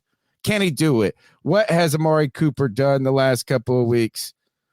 Ooh, Flacco Yes, sir. We're getting a free look. We're taking advantage. 32% off. Let's see if they got any Panthers. We got to work hard and work fast. No, the Panthers are not up yet. Who are playing? The Jags? Yes, Jacksonville. Up too early in the week for these guys. They're still trying to figure it out. Lots of Thursday night football to help us with. Breece Hall, receiving yards. Let's see. What has he been doing? Oh, he's been getting things done. You've got a backup quarterback in there right now. You can see some checkdowns coming against a good Browns defense. Amon St. Rob Brown versus Dallas. DeAndre Hopkins. Ooh, this is actually a giant game right here, guys. You want to talk about playoffs? Yeah, versus Houston. You've got the Carolina Panthers potentially taking down the Jacksonville Jaguars this week. You've got Tennessee and Houston both fighting for a playoff position, bro. I only like to go more in prize picks. I actually did win one less this past week. My luck has been so shit on this right here. Recently. This is a lock. So look, let me just tell y'all what I put, man. So I jumped in on that Amari Cooper. I got Amari at more than 37.5 receiving yards. I did Joe Flacco. Now this one's tough because the Jets have a great defense, but I'm going my man smoking Joe Flacco at more than 230.5 passing yards. I got Josh Allen at more than 246.5 passing yards against the New England Patriots. And I've got Kyler Murray at less than 223.5 passing yards against the that's a good one. Here, I'm going to try to get this. What do we think? Do we think that Baker's going to cook again? They're playing New Orleans. Yeah. Is a division rival. Are they in New Orleans? Because that matters. People put up numbers in the dome. I don't know. I've got little. Find Baker. I've got 2 minutes and 50 seconds left to go. How do you tell? It just says verse. Yeah, it says it. No, it says that. Yeah, it says verse. There's no ats. Baker. Let's see. Where are they playing? NFL schedule this week. Titans at Texans. Saints at Bucks. They're in Tampa. Making a playoff run, bro. I almost want to go Baker. I feel like Baker is more. Do it. You're still a Baker bottom. Go ahead. Going Baker over 2. That's a lot for him. Look, $20. 5 players. It's an automatic flex. We're going $20 to make $200 on Prize Picks. Use the promo code C3 to get a 100% deposit match up to $100. Guess what? I've still got. Show you guys a little bit of my past. Not good, really. Overall, been getting no, but getting close. Look, this one I made in the off season of last year. This one, good shape right here. Right now, I just got to see. Dak has to get less than 800 yards in his final 2 games. I think that can happen. Herbert's out. Mahomes, I don't think is going to be able to get 1,000 yards in his next 2 games. Dude, and I feel like the season. I hope this doesn't include playoffs. I hope that's regular season passing yards. Yeah, that's regular season. So that 15 is going to pay out 75. Past entry, you want to see one that almost hit the mega money, dude. Tua, though, in Dallas's defense, he cooked them. I went less here. Look, I went less on Dak, got that. Went less on Tua, went over on Bryce, got that free from Durant. That would have paid $100 at 20. Instead, I was able, because it's a flex, I still won $25, right? Not bad. Couple of losses. Look, Jalen Hurts, only 1 touchdown. That could have paid big time money right there. That would have paid 5.5 times. So Prize Picks is where it's at, guys, to play daily fantasy football sports. And make sure to use that promo code C3 so that we can bring them back as a sponsor. So we don't have to beg you all the time for buying merchandise or becoming a C3 super fan for just $1.99 a month, like Flame for Jesus dude. just gifted 5 memberships to you guys. Flame for Jesus, you are the homie brother who's also been someone who's been very, very active in the C3 chat. We appreciate y'all, man. Gifting them 5 memberships. Man, hey, y'all make the world go round for us. We do this for y'all, man. So we appreciate your support. We appreciate your patronage. Tony, you want to do some more of the slides? You want to do some more calls? Let's take another call. We'll take another call. What's up, C3? What's up, man? Anthony from Charlotte. Hope y'all boys had a Merry Christmas. And, we got the Jaguars this week. I first off just want to say a couple things. Obviously, I was very excited. I had a great holiday. And obviously, I mean, it's still going on technically. But last game was the most fun I've had after a Panthers loss in so long. And just because, you get to see our young rookie franchise quarterback, really taking stride. So, I'm excited, man. I hope he can build on this. It feels like he's finally playing with that type of confidence. And don't get me wrong, this wasn't the only good game I've seen from him. Obviously, the Atlanta game was good, the second one, and that Texans game. So there has been some glimmers of hope of what we see of what this kid can be. I think adding weapons around him and, the offensive line played good. And that's what no one's really talking about. Only one sack. You see what Bryce Young can really do when he's got time in the pocket. He can escape the pocket. And, I'm just thankful that he's been durable this season. As a 5'10", 190 guy, that is very impressive stuff. And you got to think, like, the trainers, hopefully, the training staff, quote unquote, we get a new one. Hopefully they tell him, like, hey, let's bulk up to, 215 right when the season ends. Like, let's try to get some muscle on you. I think that's going to help him a lot. But I do want to bring up something real quick before I talk about Jacksonville.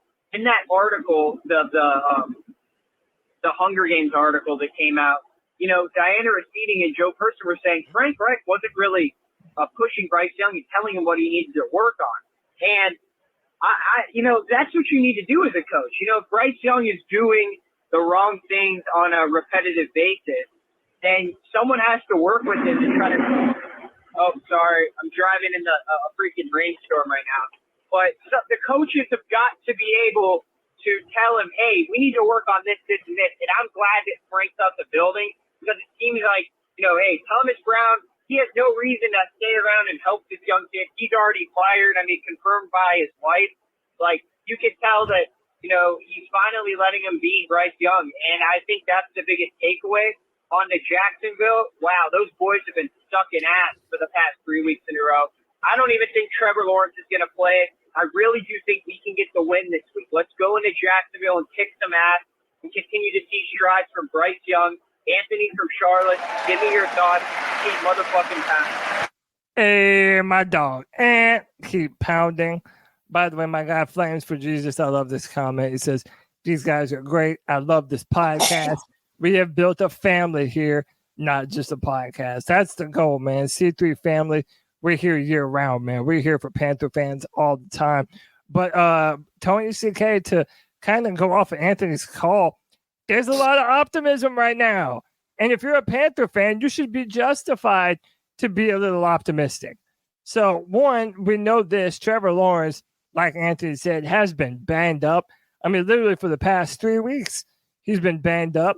And then to add more fuel to that fire, Ian Rappaport put out with the status of quarterback Trevor Lawrence up in the air because of a sprained right shoulder. The Jaguars have signed quarterback Matt Barkley to the active roster from the Giants practice squad. So not only are we at home, not only is our offense coming off of their best performance of the year, they're on a 4-game skid. Yeah, they're on a 4-game skid, and they might be without their starting quarterback, Tony. Listen, I think if you're a Panther fan, how could you not be preparing for your team to go in there and get a dub? Like, I argue that right now, there has never been a moment to be more optimistic about our chances to win a football game this season. CK, the Panthers are playing with house money and the pressure's on the Jags. The pressure is on in an immense way on the Jags.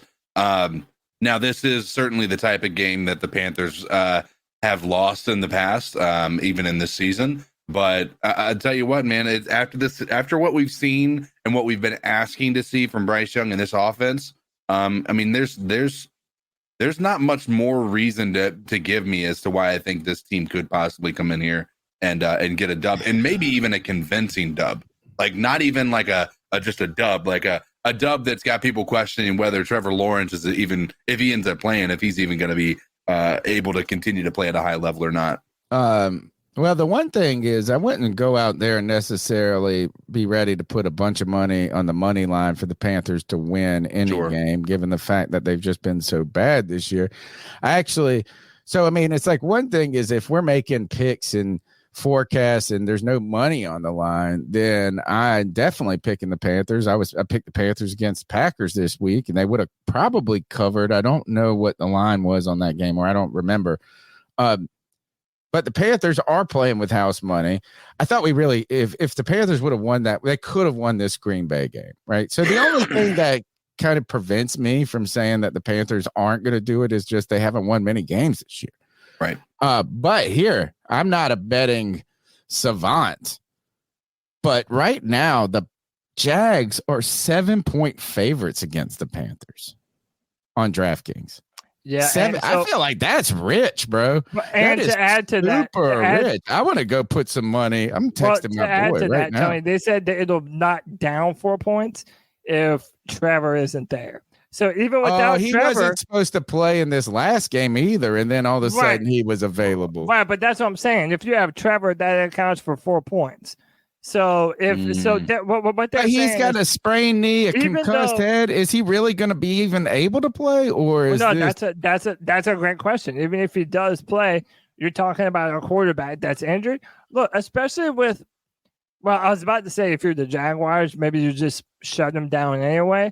But the AFC South, dude, they're battling. Like, it was the Jaguars were a lot to win that division, but now the Colts have come on strong. The Texans, so it's like baby, Minshew go fucking make the playoffs. The Jaguars need every single W that they can have. But my point being is that even if they don't have Trevor, Vegas is still saying that Jacksonville is a 3-point favorite in Carolina. So take that for what it's worth. Oh, and Tony, by the way, it might not be the greatest week to try to praise Gardner Minshew. What happened this week with him? He was coming off of 3 touchdowns the other week. Oh, they lost badly to Atlanta. Oh, yeah. Atlanta. My Atlanta makes your tummy hurt. Those fucking, that's what my nephew went to that game. And Miranda's sister's son is strangely a Falcons fan. I don't know why. This fucking kid's a Falcons fan. His dad took him, though. They went to Atlanta. He said, Atlanta's scary at night. That's what he said to me at Christmas. I was like, why? It's like a lot of homeless people, dude. He's from Greenville. I'm sure that was his first time to a big city. But they just fucking, Atlanta's going to be that team that does that to anybody. Is like they play terrible when they should play well, and they play good when they shouldn't. Was Baker the problem? Was Gardner the problem in that game? I think he threw a good amount of interceptions in that game. Okay. What about Brock? By the way, speaking of interceptions, yeah, Brock Purdy threw more interceptions last night than he threw probably his entire career. He threw 4 of them. By the third quarter. There were, I mean, in his defense to a degree. Again, I'm not a Brock Purdy defender. I think he's played very well, but there was a lot of that. He's going up against the best defense. I don't even think it's arguable at this point. The best defense in the entire league. Probably the best team in the league. Yeah, that's my team. That's my non-Panthers team. And on top of that, there were a lot of tipped passes that result. There were, I think, 2 of his 4. Oh yeah, they were. There was one. He got away with 1 or 2.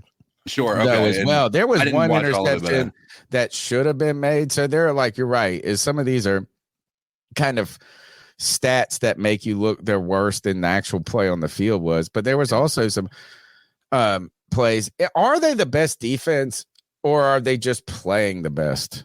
You know, I don't know if they're They are the necessarily best. like Same thing, right? They are the best. Same Listen, thing. If you're playing the best, you're the best. I have been I've been watching them play because they are my fantasy defense, and they have consistently all year scored more than probably a very good offensive player, on a regular basis. So they're a complete team, though. Let's put it that way. They are. If their defense is the best, CK, their offense is fucking awesome too. Sure. And Lamar Jackson is a fucking baller, bro. And on top of that, I said this at the week 2 or no, it was. Did we play the Ravens or was I just watching a Raven? I watched. Maybe it was the Ravens Lions game, and they fucking dismantled the Lions. You don't ever fuck with the Ravens at home. If you're a betting person, don't bet against the Ravens at home. Right? I mean, you just shouldn't do it. They're fucking always a nasty ass team at home. This team is a complete team. And as this offense is putting together shit every week, it's more and more different people. My boy Keith Mitchell is hurt, though. They still have 3 running backs that are great. But then you think, Odell had 2 touchdowns a couple of weeks ago. Now he's not. Now it's the whole slew. Nelson Aguilar's out there doing shit. Lamar is a fucking baller. And they are my Super Bowl pick. And I think, is this going to be the Super Bowl match in February? What we just watched in San Francisco and Baltimore. It could be. I mean, it certainly could be. They're both the number 1 seed in the AFC and the NFC. Even though San Francisco laid an egg last night, I think we all know that they're the type of team with the talent on both sides of the football to be able to bounce back from that. We've seen them do it in years past. Dude, Cody, they were while they got blown out at the end, through the first half of that game, the quarterback had 3 picks and they were still down only 10 points. Yeah. And then, dude, at the end of the game, Deebo Samuel and Brandon Ayuk, they fought their asses off for some yards after the catch, boy. And they were doing everything in their power to win that football game. I don't know, man. I think right now the Bills are probably the hottest team in the AFC, or one of. How about that? You have so outside of Baltimore, who's just fucking kicking all ass. right, so look, I'm gonna be real with you. Let's just talk about Baltimore's record, just because let's just put them up. They're 12-3, dude. They're head and shoulders the best team, because the Dolphins are 11-4 behind them, and I think they're suspect in some ways because the Bills.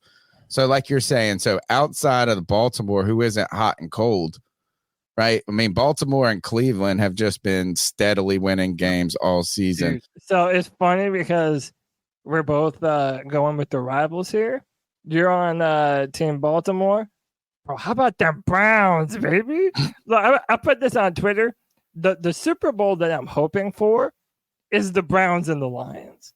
I'm not rooting against it, dude. Yeah, I'm rooting for it, dude. Now that you put it that way. Yeah, it's been 2 dumpster fire organizations for the past 2 decades, and now they're more. 30 years. Right now, 30 years. Both of these teams are looking good. They're playing good defense.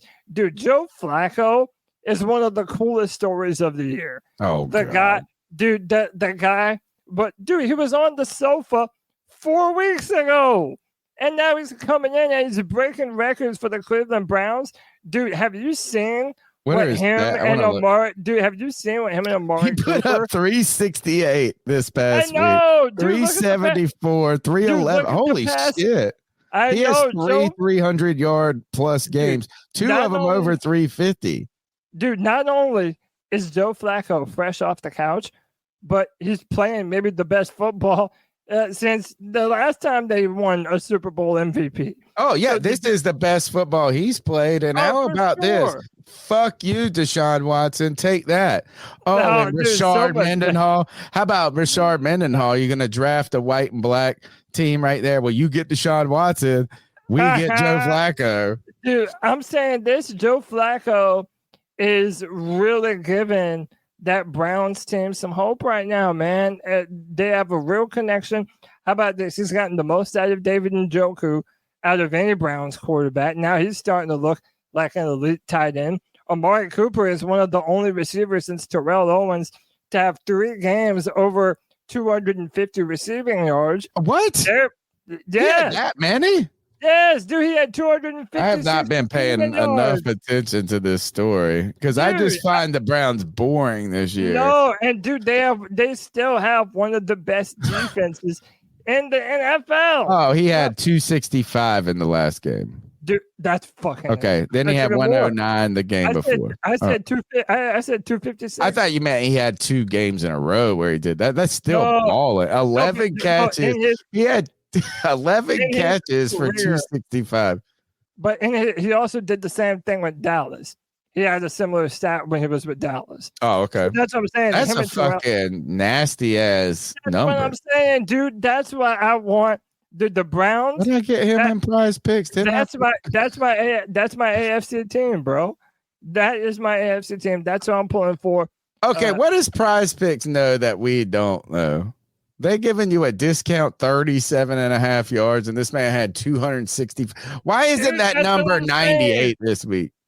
Dude, that's what I'm saying, man. Shout out to Prize Picks. Something they know something. Something is on. He got an injury. He about to get something. But Tony, you have to admit that would be pretty cool. A Browns-Lions Super Bowl. Oh, I love it. I love the idea of it. And when you say this, you said 20 years. I know you're just throwing out a number that meant a long time. Well, it is 20. But let's really think about the last time the Detroit Lions first won their first division in 30 years. Now, they have made the playoffs as a wild card in like 11-5 or something like that.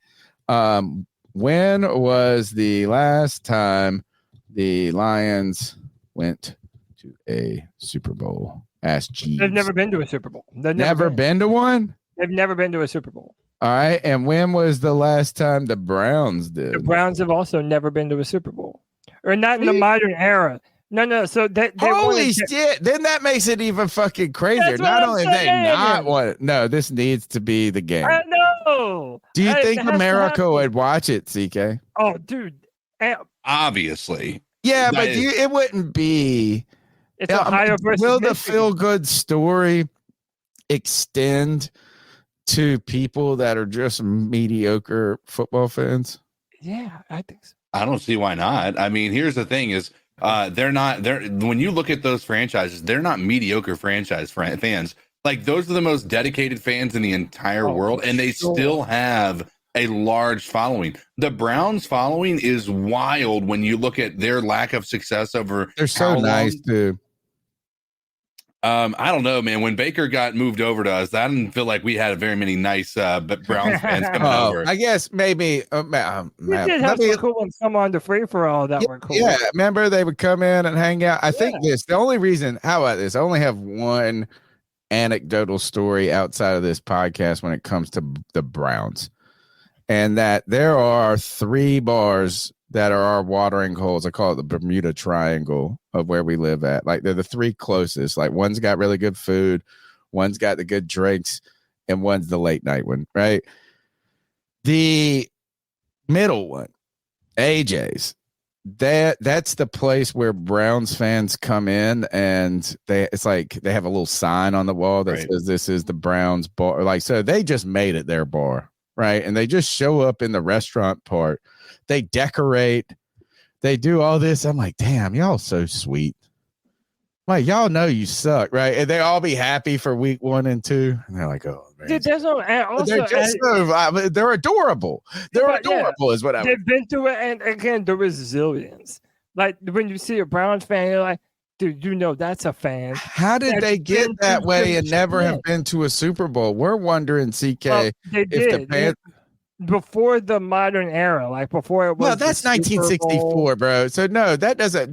No, the modern era is the only NFL. Yeah, no, 100%. Yeah, 100%. How do you develop a fan base? Well, one, I think probably it has to have a lot of it had to happen in a time where the NFL was very regional, right. So, like in the 70s, 80s, and the 90s. If you lived in a football town or in like you could get it on TV, you could get the news. But if you're North Carolina before the Panthers exist, the NFL is not your sport, really. It's not part of your culture. So, I mean, obviously being in these towns, maybe Cleveland was at its golden era as a city in some ways, you know, like when it thrived economically or like it's a, you know, I don't know if what factors went into that, but they also are just good as dedicated fans because look, I mean, LeBron James bringing them that title was like the first title they ever had. Yeah, that was the first championship Cleveland's ever experienced. And their baseball team, man, another sad, awesome story. Yeah. And that was in the same year, wasn't it? Formerly Indians. Yeah. I mean, but yeah, they have had so many great teams and just never got it. You know, got there. And then they've had some really stinker teams. So I like the story. I like Joe I'm Flacco. with you. I'm all in on it. Yeah, I like Joe Flacco. Look, I'm not even saying that. Is it what you want or what you think, though? What do you think is going to be the Super Bowl? It's what I want. I agree with you that last night probably was the Super Bowl preview between the Ravens and the 49ers. Dude, I also think Miami continues to look good. It wouldn't surprise me if Miami. I don't trust them in big games. Maybe so. I mean, Dallas, they won the Dallas game. That's their first big test. How about this? We don't think the Chiefs are going to do it again, right? They don't. No, not. I mean, I think there's just there's too many problems going on. It's not even their fault. Like they got a good all defense. year. Maybe you know, if they're going to get the playoffs, they have to. They lost that game though last night, which is bizarre. Right, and then they lost. They lose. I was gonna say they lost it with the refs' help too, or without the refs' help. The refs were trying to really give that to Mahomes. Yeah, I know the guy mentioned and whoever was doing the broadcast, I can't remember at that point. Was they were saying that if Las Vegas wins out, they could, and the Chiefs lose out, they actually could win the division. Yeah. Which is crazy, right? I don't think the Chiefs are going to lose out. Look, the Chiefs are dangerous in the playoffs. I just don't think you can call them a favorite right now, right? I mean, it's like overall, they are a team you don't want to fucking play. How about that? If you're the Dolphins, you don't want to play the Chiefs. If you are the Bills, you don't want to play the Chiefs. Nope. You want to play, who do you want to play in the, you know what? I'll take my chances with the fucking Browns. I'll take my chances with whoever comes out of the AFC South. I tell you what, I think right now in the AFC, the legitimate contenders are the Ravens, the Dolphins, the Browns, and the Bills. I don't think the Chiefs have the firepower. I don't think Jacksonville is healthy enough. The Colts, I'm sorry, why would I trust the Colts? No, but you got to look for some sneaky there's always, every few years, there's a team that comes in as a wild card. The Browns.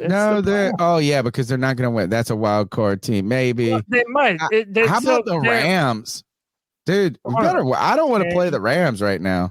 So hold on. The Browns are 10-5. The Ravens are 12-3.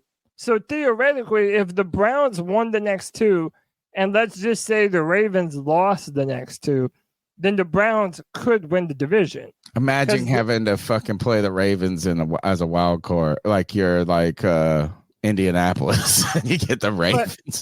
Guys, I'm not wrong on that, right? The Browns could still win the division because they beat Baltimore earlier this year. So what? They would be 12-5, and the Browns would be what? 12-5.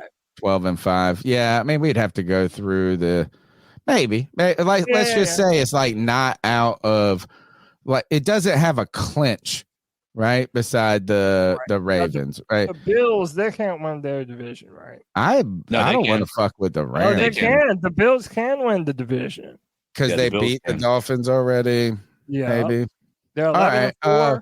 What Bills about in the NFC? Yeah. So the 49ers, the Lions, the Eagles, the Cowboys. Dude, how about the Eagles and the Cowboys?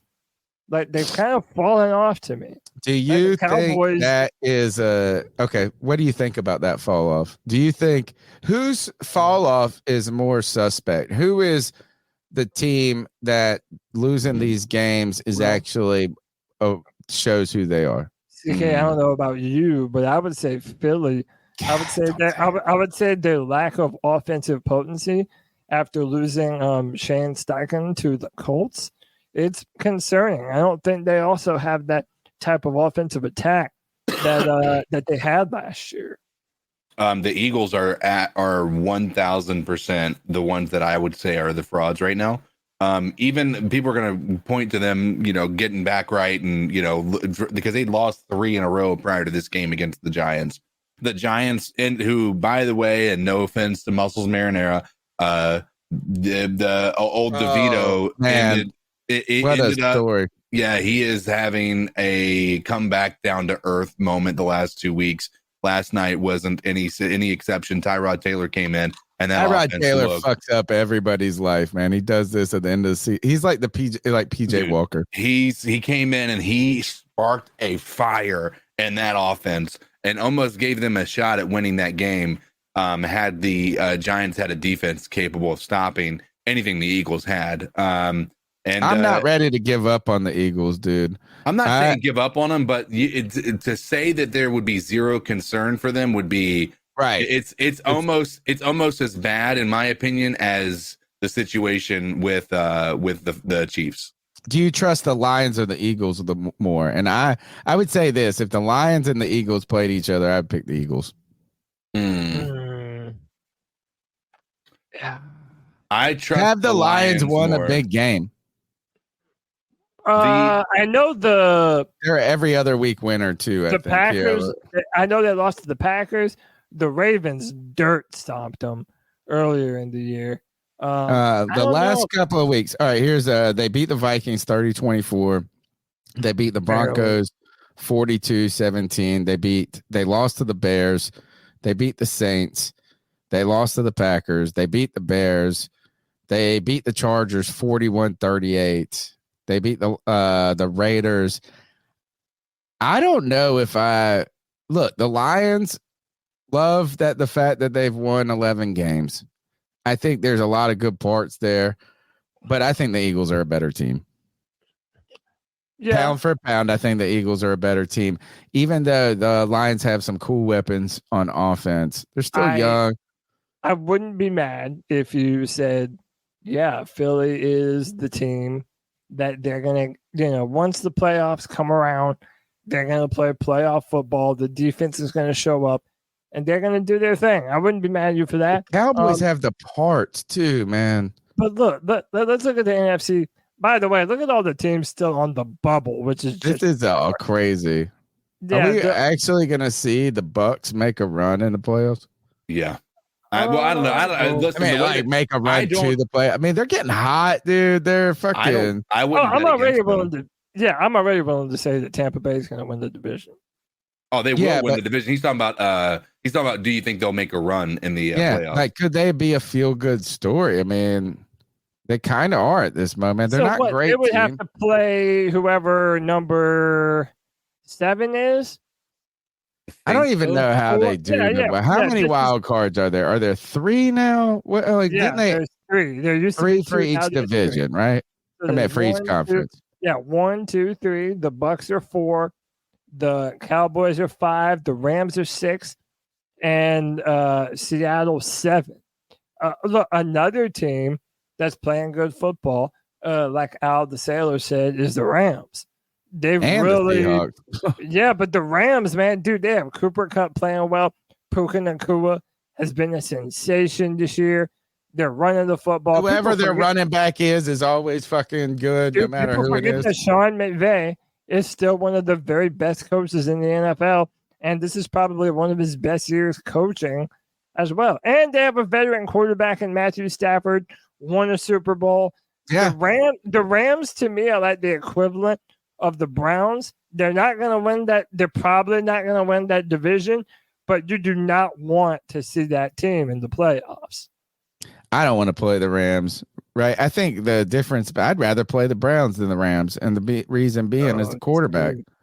And I know that Flacco's on a hot run, but let's see if let's see how because he he historically has had the worst deep ball in the history of football. Yeah, it is. Not in the playoffs, in my opinion. Not in the playoffs. Oh, just that one time. Just that one time. One time. But like over the last 5 years, I was every like when he was with the Ravens, and then when he throws it deep, it's just so wild. It's like in the second row of the stage. It's just so bad. Aaron Rodgers said today that Flacco has one of the prettiest deep balls that he's ever seen. Shut up. Did he? Okay. Yeah, Andrew, he does. No, not me. No, I ain't seen it. Dude, Joe Flacco still has every bit of arm talent. You know, like a professional boxer, they say the last thing to go is your power. You still have the heavy bomb. It's the same thing with the deep ball, man. Flacco can throw some fucking piss. Right, I like that. I like that analogy. All right, what do we got next? We've talked about, we got a couple more calls to do. We've done prize picks. How about let's take another call. Yeah, let's finish. Look, this goes back here. We got two calls, a couple calls from Sunday. Oh, how about this? No, real quick. Okay. Because I know it pisses you off that I love him so much already. Yeah. But Amir Smith Marset, dude, what the fuck? Get this off of my screen. Okay, I'm trying to stay with Bryce for a long time, says Amir Smith Marset. Tony, I don't know what your axe to grind is with Amir. I love him. I don't have a problem with him. Dude, I'm telling you, I get Curtis Samuel flashes with the way that they use him. If we're able to use him as a vertical threat, give me some more of this dude, man. He makes the offense more versatile. You're able to do more jet sweeps. You're able to do a lot of different things with a versatile speedster like Amir Smith Marset. Dude, get this man the ball. He's too dynamic with the ball in his hands. I like him. I want more and more of him. I have no problem with those words. I've got no problem with those words and that sentiment. In fact, for a team that's had such inability to stretch the field, it's like, why haven't you rotated this kid in throughout the season more? Right. The only thing that the only thing I'm like, I don't really give a shit, is that you get 2 jet sweeps in this game or whatever it is. And he's done 3 throughout the season. Every time, like, you've called them at the right time, they work pretty well. Right. I think he had one last weekend at the Atlanta game that was, productive. I just hate where it's like, here's another example of creativity in the playbook and blah, blah, blah. I think that these plays, guys, work when other things are working. Sure. And I don't necessarily think just because, like, if we would just called this more throughout the season, that it would have worked all the time. I think really it's about getting this guy on the field more and giving him some opportunities. He ran a slant route in this game, right? And caught a ball on a slant route. And it's like, dude, why haven't we done this like 90 times this season? Not just for him, but all the players. Like, where were all the slant routes this season? That's what I'm saying. I feel like for all of the quarterbacks where we didn't have a lot to offer, you know what I'm saying? Where it's like, oh, this quarterback's something really to scare you. And they didn't have a good offensive line. The quick slant always is something that you can make some easy money on, and make you pick up 4 or 5 yards. It's like a sweet play or something. Like, it just feels like it's hard to defend as a defense to like absolutely shut it down. He had a great play on that. I just don't like look at the jet sweep. About time you did that. I think that the real reason that all of these players are succeeding is because they're all succeeding at the same time. Right. It's like, finally the offensive line's playing all right. Finally the play called the right play at the right moment. Finally the receiver caught the ball. Finally Bryce made a play, or not. And I'm not trying to dump on it. It's just the constellation, the stars came into alignment. And I think that these plays were effective at those moments, not because he's fucking some phenom player, which he is fast as fuck, bro. He is fast. When he ran across this back jet sweep, look at this motherfucker Move fast as fuck, boy. Oh, no. Fast The as one fuck. where he goes to the left, he is like in fucking fast forward. Oh, yeah, he is. But, dude, look at the speed, man. That's what I'm saying. One of the things that we commented on is the lack of pre-snap motion. Now you're starting to see more of it. And the fight by Smith to continue to get into the end zone. I love the energy. I love the bravado. I like the speed. I want more of it, man. I want This is more. a great comment. J. Tom, the real C3 AP says he reminds me of Ted Ginn. He does. Ooh, that's not bad. He's like a skinny Ted Ginn. What number did Ted Ginn wear? Not 11, right? Was he 19? I'm pretty sure he was 19. 19.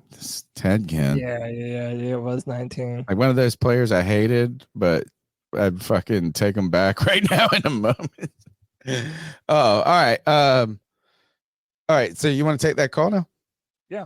All right. This is from Sunday. So this is a post-game call. Baby. Hey, I just wanted to call in because, y'all, I just feel so I'm so happy. I feel so fucking good, man. Like, I feel so fucking good about this fucking Bryce Young. Bryce fucking Young, man. Yo. And Anthony, my guy, you got me hyped right now, G. You got me fucking hyped. You got me fucking hyped right now, Ant. Fucking go, Ant. It's been you and I. It's been you and I in the trenches since day one and a couple of other motherfuckers. But it's just been you and I, sports nuts, a couple other motherfuckers. But it's been you and I, G. We've been trying to preach this shit since day one. I want to talk about Brian Burns. I don't know if we'll be able to get a first, but I know we can get multiple fucking picks for Brian Burns. I'm talking about, Nate. I would be okay with a second, third, or like a 2 3s, something along that fucking line. I don't give a fuck. He needs to get out. No, they gotta win pay him, without dude. Brian Burns, and the defense looks the exact same without him, man. I'm so fucking hyped with Bryce Young's fucking performance. His ability to escape the pocket and be Houdini and just be a magician is just, it's magical, man. I'm telling y'all, man. I'm telling y'all, we have our fucking QB. A fucking alien. Wait until this motherfucker gets it all the way together. This is just a glimpse. This is just a preview. This is just, when you go to the fucking movies and they give you the 10 minutes of credits, high volume movies. This is what this is. Wait until this motherfucker puts it together. Bryce motherfucking Young. I'm so fucking hyped right now. And Carolina fucking Panther Nation should be fucking hyped. And if you guys are hating, like the Black Panther podcast, still hating, I don't know what's wrong with you. If you guys watched this game, if y'all wasn't getting hyped, if y'all wasn't in this fucking game, I don't know what else to fucking say. Because Bryce Young had just impeccable passes today. There were a few passes by Bryce Young, especially the one to fucking DJ Chark in the end zone for had some zip on that bitch. Bryce was airing it out today, man. BY9, the motherfucking truth, you know who the fuck it is. It's G, baby, and I'm out.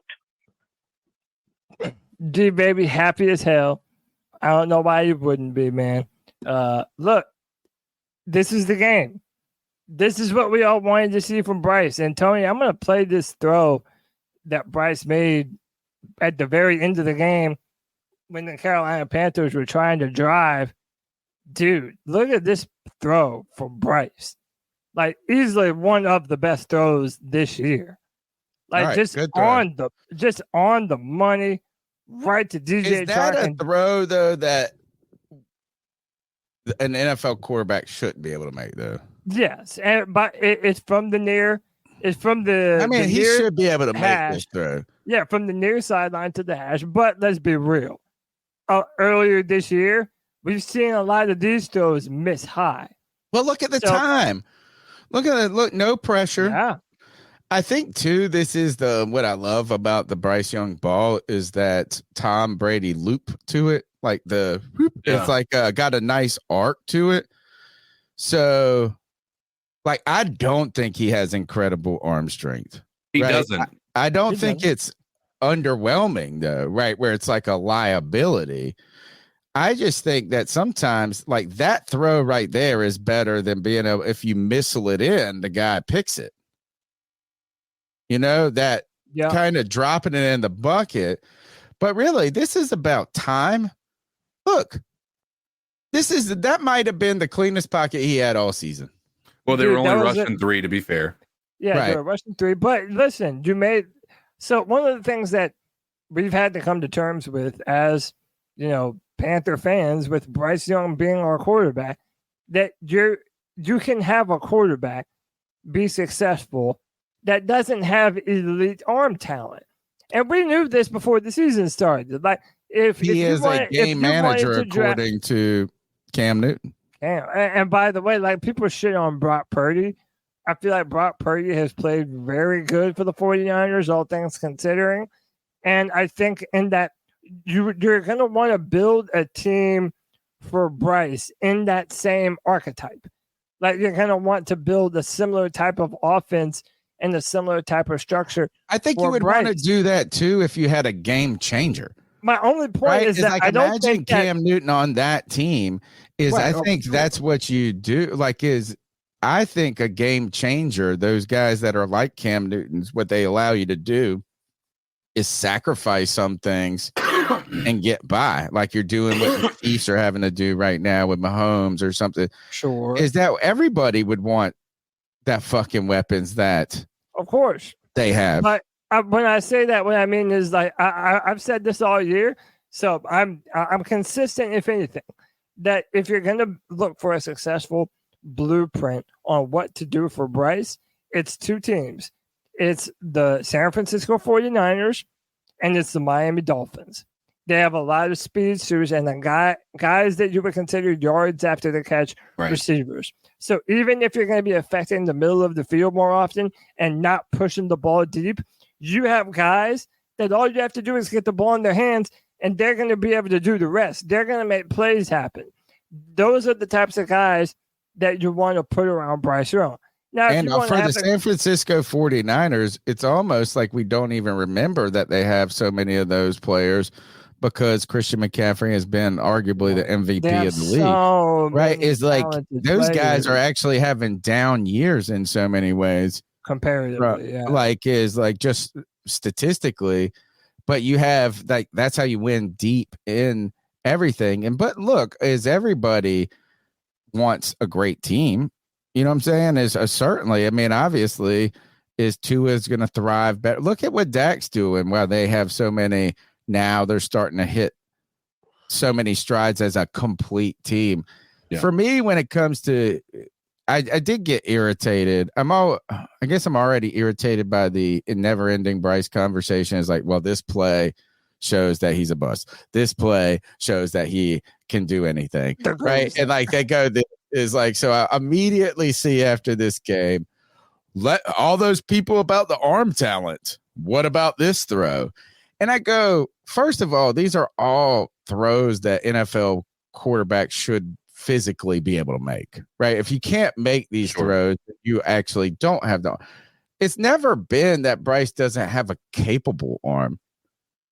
For me, it's just I watched Trevor Lawrence the other day flick the ball, and it sailed 70 yards. It was just like it did. It was just like it, and it's not always a good thing. Right. It's not always a good thing where it just felt like this is that I haven't seen the ball move the velocity for some of these guys. And that's not a great thing always. Look, Sammy Dimes. Sam Darnold comes in there and clearly has better arm talent than Brock Purdy, but he don't got the game that Brock Purdy has had. He doesn't have the feel.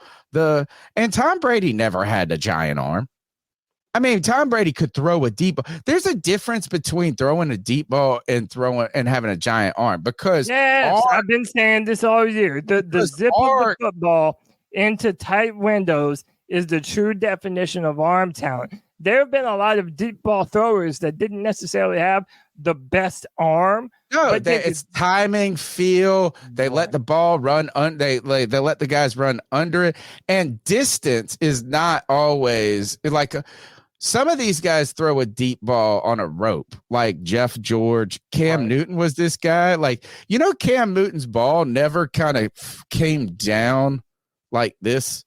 Right. Like, it always felt like it was like. Yeah, because he was pushing that bitch. Always felt see, like, all right, so the ball you would think goes like this. It goes up like this arc. And Cam's like just like this. On a rope.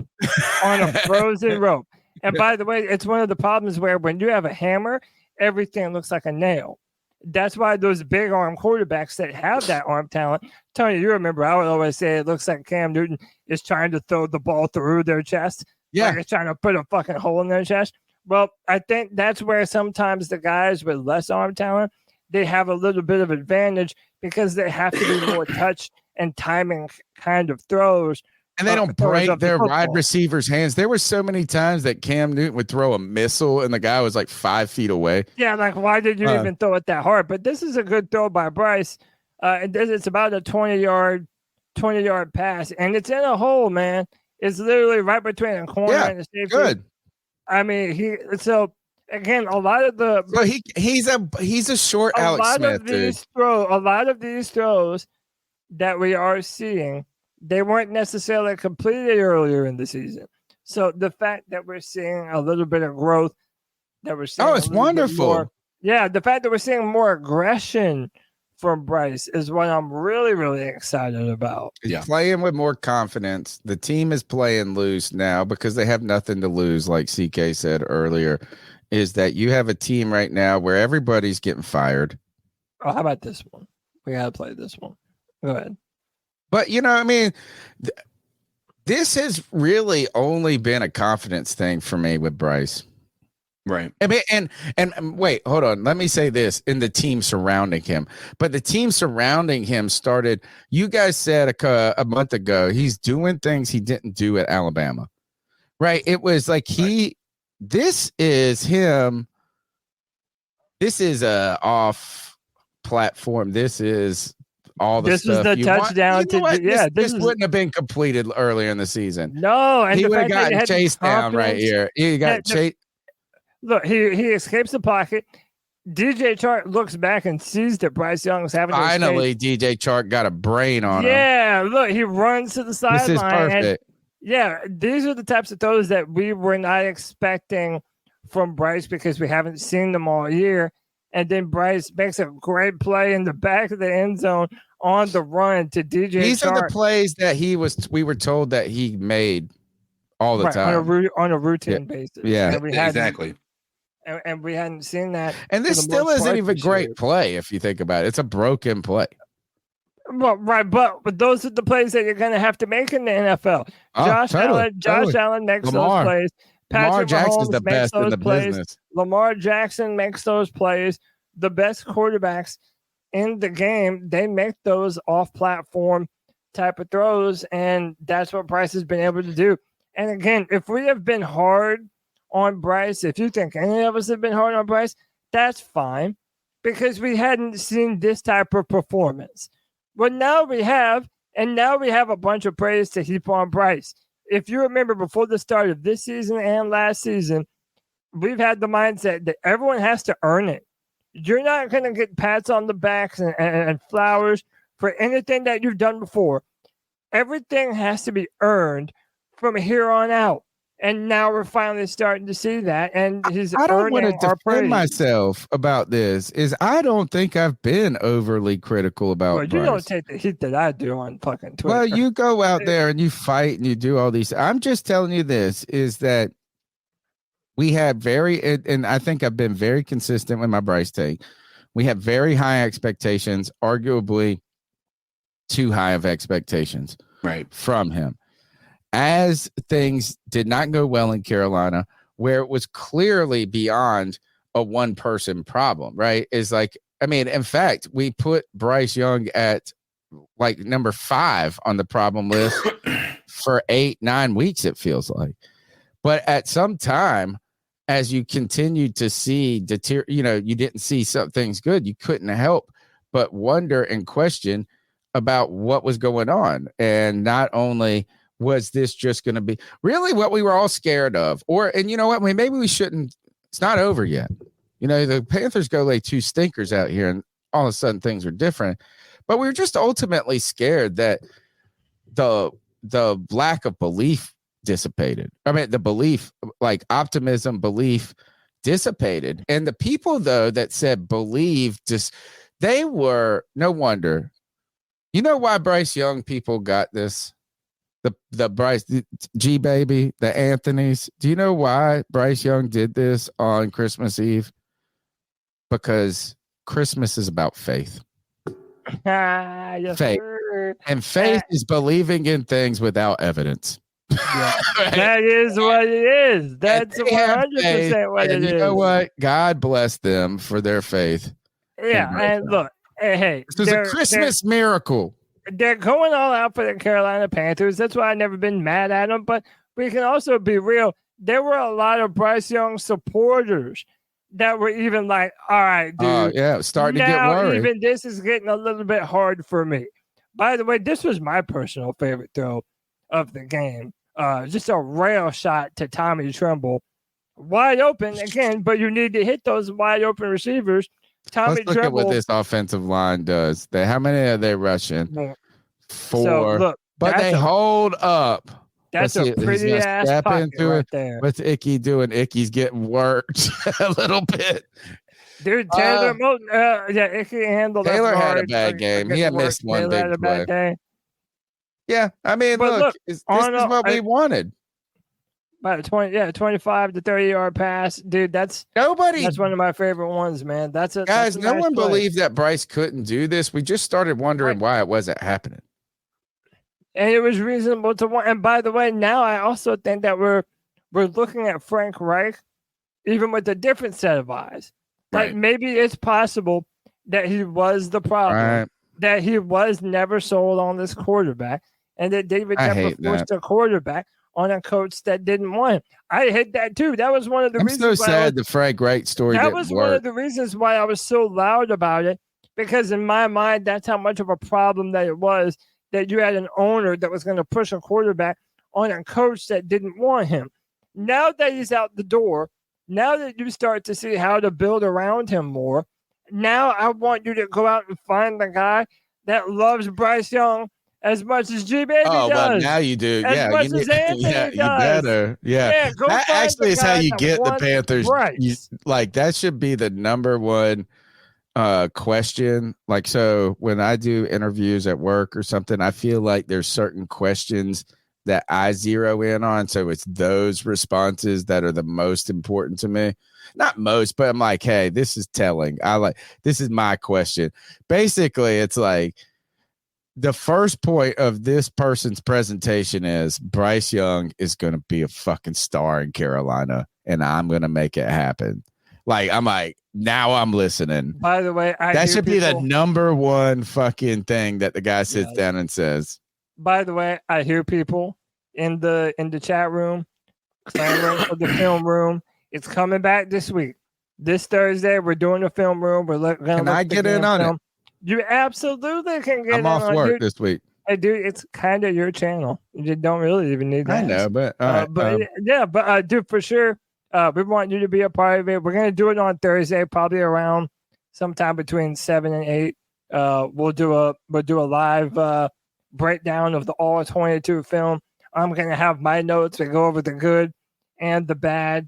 And yeah, for sure we're gonna do it. And by the way, the film room's not going anywhere, even during the draft season. As the draft comes around, now we get to go and look at players. You gotta get. That's what I'm saying. We need to bring back "Convince Me to Care."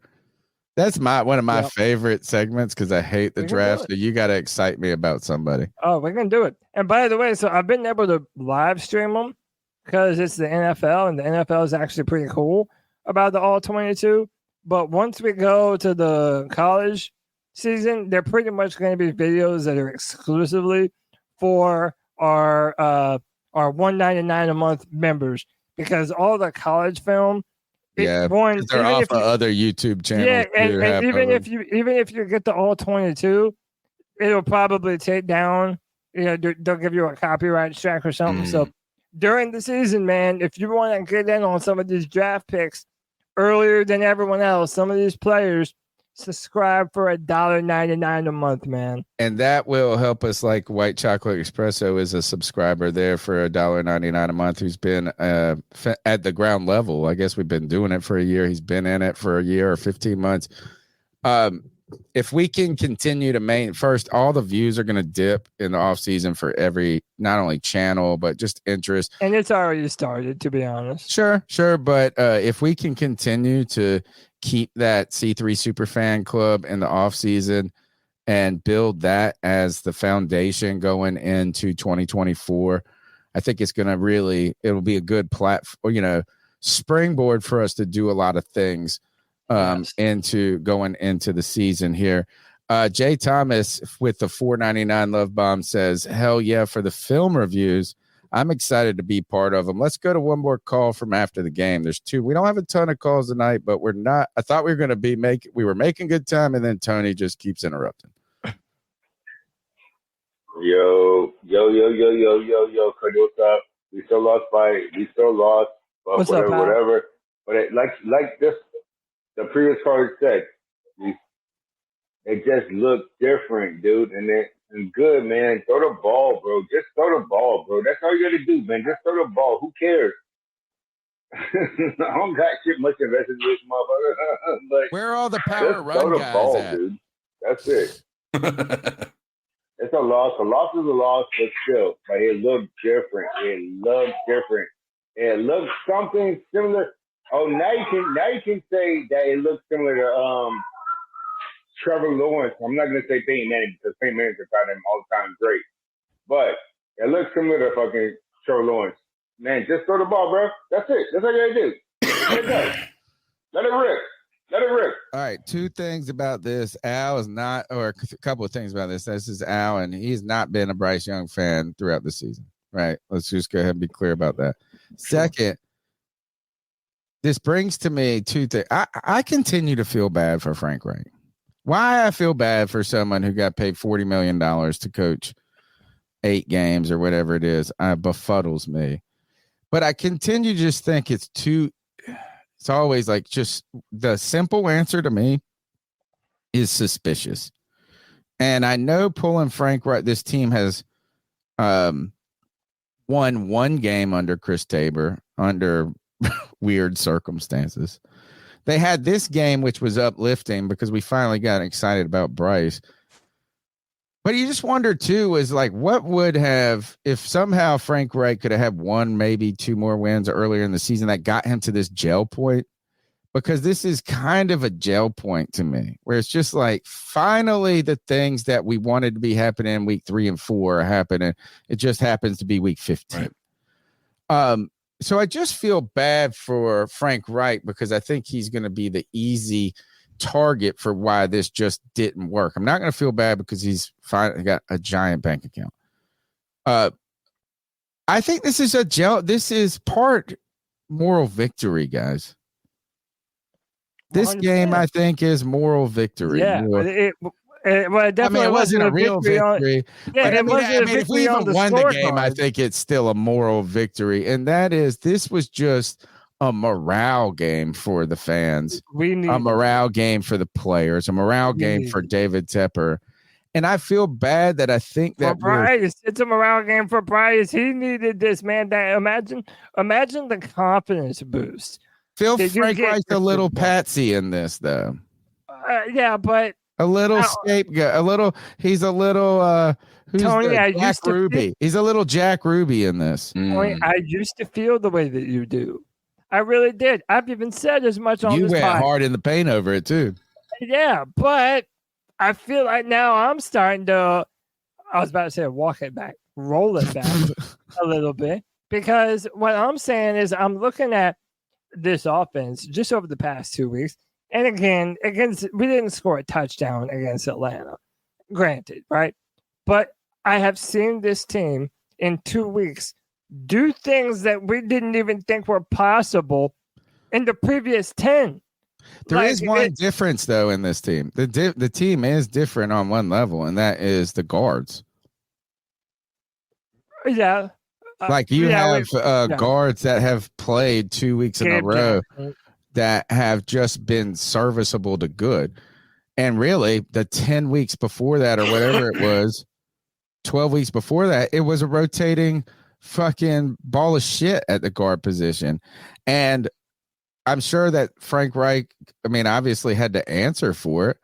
But if he would have just had 2 better guards throughout the season, you wonder if, man, this team's a little bit just different. Yeah, look, I believe you said that after he was fired, your wife asked if you feel bad for him, and you said he's making millions. I don't. Yeah, I don't. Dude, I'm the don't. same fucking dude. I don't give a fuck. My best day at work is just a moral victory. His worst day at work is a moral victory. Yeah, dude. So 2 things: don't feel bad for Frank Reich. No, okay? I don't feel bad. I just think it's simple argument. He's not feeling bad, dude. Frank Reich is feeling good. He's retired. And way to go out on a good pay bump. Everyone and their mama in Panther Nation needed what happened last Sunday to happen. Everyone. I wish it didn't happen right at the birth of Jesus. Yeah, dude. The one game that we felt good about, and you weren't able to be there on the post game. Or really just be super invested throughout the day. You know what I mean? I still had to go buy a Christmas present and shit in the morning. Hey, that was the Christmas present to Panther Nation. Yeah. All right. Let's we got some more calls to do. Let's go through them. Oh, hello, C3. It's JJ one more time. And I had one more last thought. I wanted to say Thomas Brown. It does look like I want to ask y'all, how do y'all feel about Thomas Brown over the past couple of weeks in the play calling? I feel it's gotten a little bit better over the year. You see marginal improvements. Today we had obviously our best offensive game. So I think today it was the most we saw for sure. Right. And it's still within just a month after Frank Reich's firing, maybe, that we're able to make these kind of improvements. And I'm not going to lie. I've been critical of Thomas Brown throughout this season. I haven't been the highest on him, but I remember Strat's been saying it's been getting better. If you've been watching the games, it looks like the offense has been getting better. So, hey, man, maybe I need to apologize to Thomas Brown. Maybe we need to give a little more credit to him. Hey, should we hire Avero as the coach and keep Thomas Brown as the OC? Who knows, man? What if they made Thomas Brown the head coach? Thomas Brown sure as hell today told Pickle to shut the hell up. No, I'm just joking. I just said that because Pickle is always giving Thomas Brown shit every week in the spaces or free for all. So, I'm sure Thomas Brown dabbed on Pickle today with that 30 points. But nah, all jokes aside, besides that, tell me how y'all feel about the offense and the progression so far throughout the past month after Frank Reich's firing. And I really guess that's just it. And Bryce's progression too, I guess. But keep pounding C3, all 20 C3, where Panther fans have more fun here than Panther players on the field. That's awesome, keep man. pounding. Thank you, JJ, man. Pounding, Great JJ. member of the fam. Is there any coach on this team that really is worth a consideration as a head coach for the Carolina Panthers next year? Avero, and that's it. Do you really think that, or do you think that because he is No, I don't. You're asking me. We really feel like has a lot of promise and probably has been overlooked. You think of all the other coaching circumstances. Maybe is he more of a feel-good story to be a head coach, or does he really deserve? Would you be okay if they just said, you know what, we're hiring him? I think I would be. Okay. I don't know how I would feel. I would. Yeah, feel, I'm not sure good. how. I think he has head coach qualities and head coach material. I still think it's a little bit too early. I would want him to be a part of a team that has a winning record, which the Broncos and the Panthers have not had since he's been the defensive coordinator. Again, I know that's not all on him, but his defense on bad teams have been relatively good. We don't have to have the same argument as no, we're not. No, week. no, but you're right. If you're asking me to pick amongst the coaches on this team, I think Avero is probably at the top of the list. Oh, totally. And but I'm asking, would you even bring back anybody? For me, I'm a GM or I'm David Tepper. Tabor. I bring back Tabor. No, as head coach? Not coach, but I'm saying this is for me. As head coach, no. This is, I think, where some people, or where I disagree kind of on the Wilkes. We should have kept Wilkes. I think there is an argument for keeping Steve Wilkes. I think there was a fair argument for hiring him as the coach. I just wonder sometimes when things are so fucked up, like, do you really want any of this DNA back? And that was what it is. That's what it is for me. Is not actually. I would want Evero back as a coordinator, because then you're like, hey, I just wonder. It's like, gosh, how do you go 2-15 or 2 and whatever we're going to go, and anybody has a failing up? Yeah, I agree. I mean, I just think it'd be weird. There's no one here that I would want to be the head coach right now. There are a lot. I wouldn't cry if he was I wouldn't be upset. Like if they said Ejiro Evero is your next head coach, I could find a million reasons why I would say, all right, look at this. I just don't see it as like really the most practical head coach hire. My final thing on the matter is I would want to do what the original plan was when you hired Frank Reich. I want to pair a head coach who has the ability to call offensive plays and call them well, that you're going to be able to pair that guy with Bryce for the foreseeable future. Just like Mike McDaniels and Tua Tagovailoa.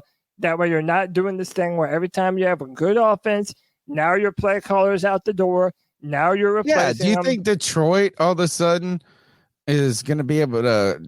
I mean, they're hoping to replicate 100%. That. Look what 100%. The Bills have had to kind of go through. And by the way, even look at the Houston Texans. They hired D'Amico Ryans, a defensive coach. Even if you like what their offense was able to do this year, if Bobby Slovic gets a head coaching job, what is that going to do? It's the one drawback to being a defensive head coach in a day and age where the NFL is skewing toward high-powered offense. Unless you were what almost turned out to be until Cam Newton's shoulder got wrecked in that Pittsburgh game. Ron Rivera, defensive head coach with brilliant play caller Norv Turner, who was too old to go and do a head. Like you could have run 10 years with Norv Turner and Cam Newton.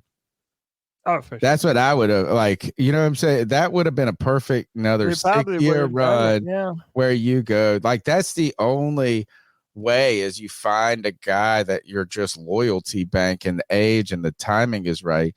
What about you talk about the play call, what Baltimore has done, and what is it, Monken? The guy that came from Georgia? Yeah, Ted Monken? It's Monken. It's something Monken. I want to see when I look at him, he looks older. Monken. What is his name? Todd Monken. Todd. I said Ted. His name. So he is a coach. How old is he? Let's just do this. He's 57.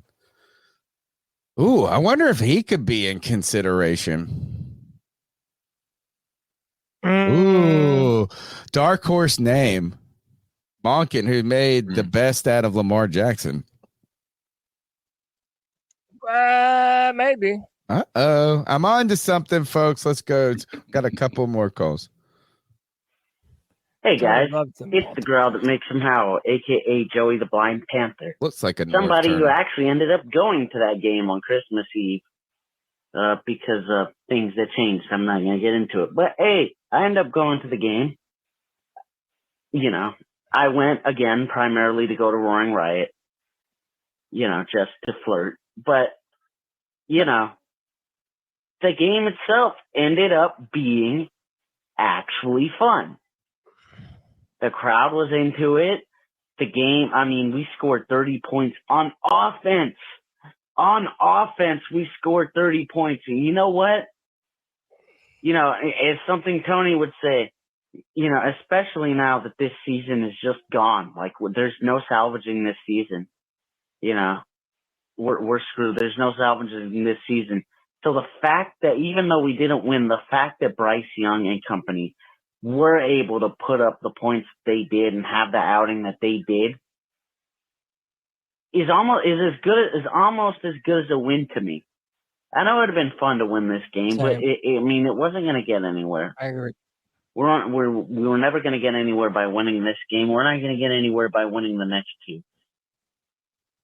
But seeing Bryce Young play like the way he did, seeing the offense play the way they did, and seeing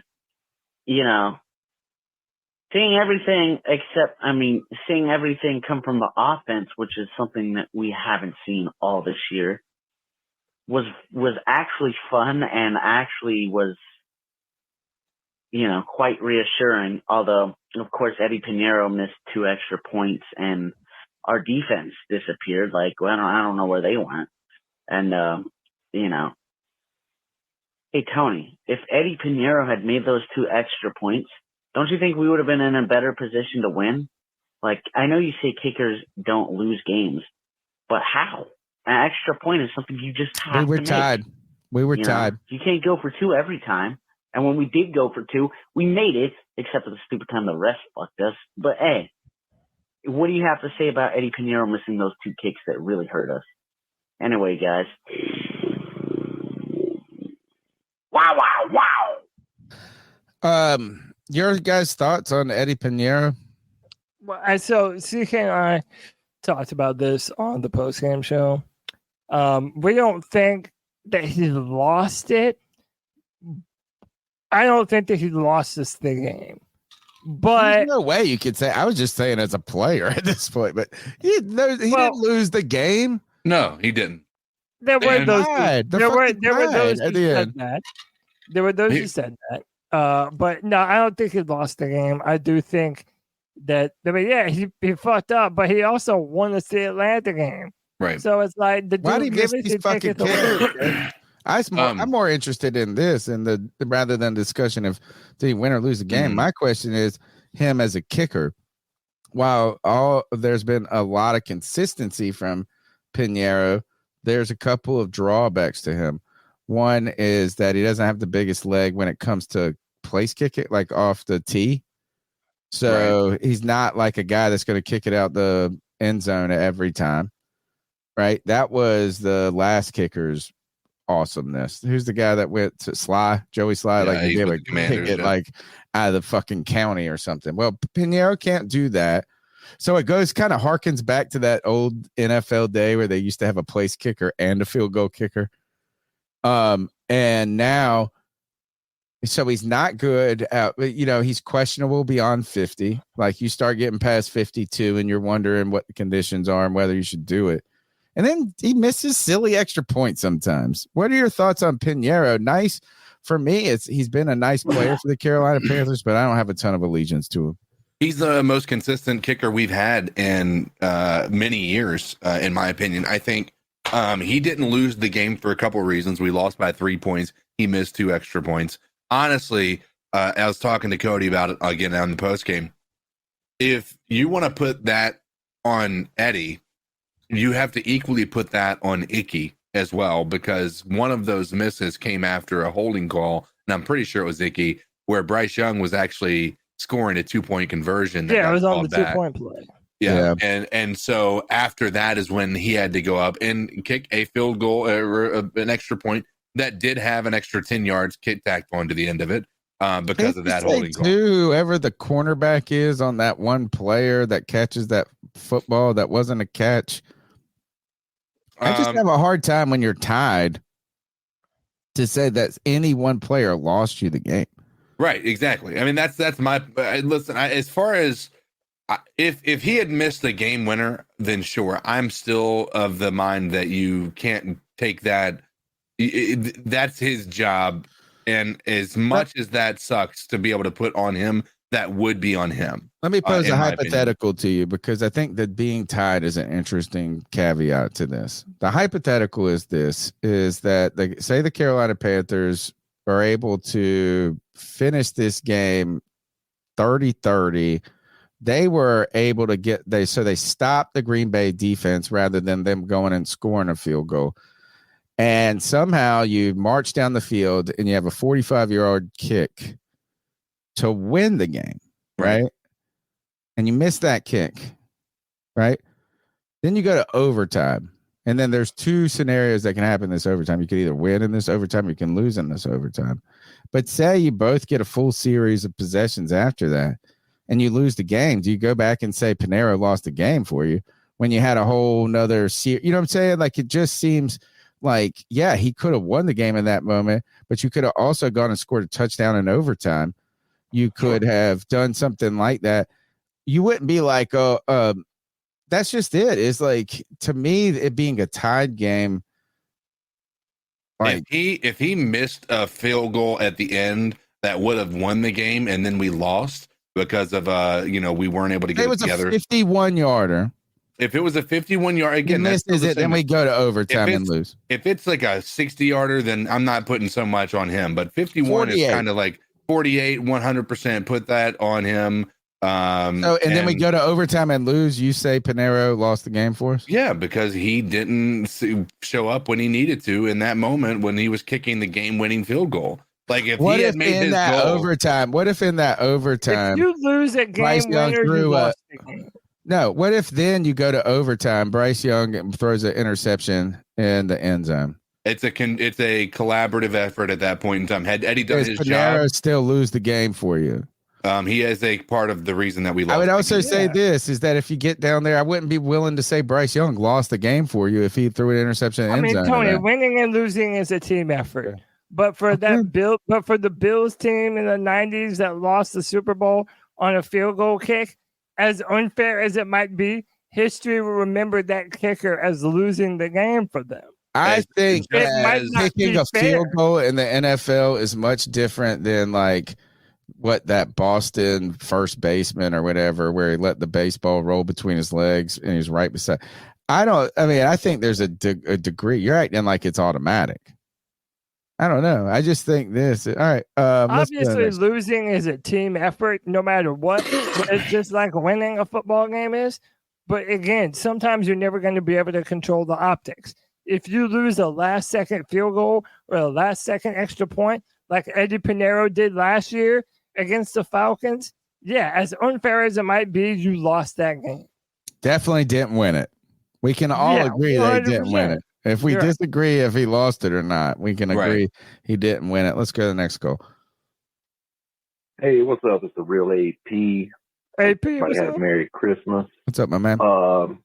Yeah, we got shafted on that game. Shit, man. The one play, I don't know if it's Trimble down there near the end zone. The dude tackled him before the ball got there, and that's when we got the roughing the call on Bryce. That should have been pass interference. I was like, what the hell? And we just got shafted all around, man. But CK, me and you've been on this hill about we should have benched Bryce for the rest of the season and put Dalton in.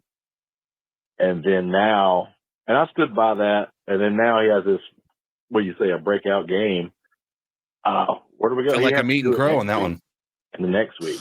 Well, this is what you wanted to happen. This is the argument for keeping him in. That. Yeah.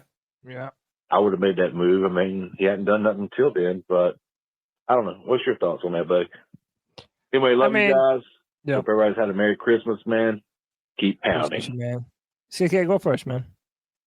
Man, I am again, I was thinking about it after the post game. I'm glad they didn't bench him. I'm glad they didn't listen to the fans, and I'm glad that they continue to stick by him, because 2 weeks in a row, the guy's shown growth and he's given us some things to be optimistic about. Again, if they had benched him and Andy Dalton came out and blew it out of the water, that would have solidified a lot of people's opinion about Bryce Young. And I don't think many people would have gone into next year feeling very good, right? I'm not sure that this changes that tide entirely, but the optimism that we can have now saying, hey, listen, I see the path of Bryce Young. Do we believe that he was worthy of the number 1 overall pick plus the draft capital that we're giving up to go get him and DJ Moore? I still don't think you can make that argument that that's the case. However, if Bryce Young can be a Brock Purdy, if Bryce Young can be a Tua, not even going to try to pronounce his last name anymore.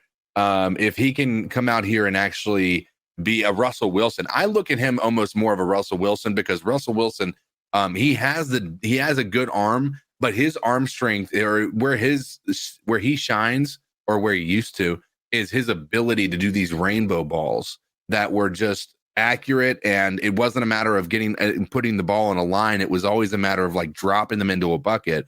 And Russell Wilson was like a master at that. I could see Bryce Young becoming that type. Right now, the only thing I'm looking for with Bryce is the deep, in stride, 40-yard bomb that's going to be going into the end zone. That's the only thing now missing from what anything that we've seen so far this year. And if we can get ISM, if we can get any of these guys to actually get one of those posts and just run straight down and beat their guy, I think Bryce Young it could be something we see happen this week.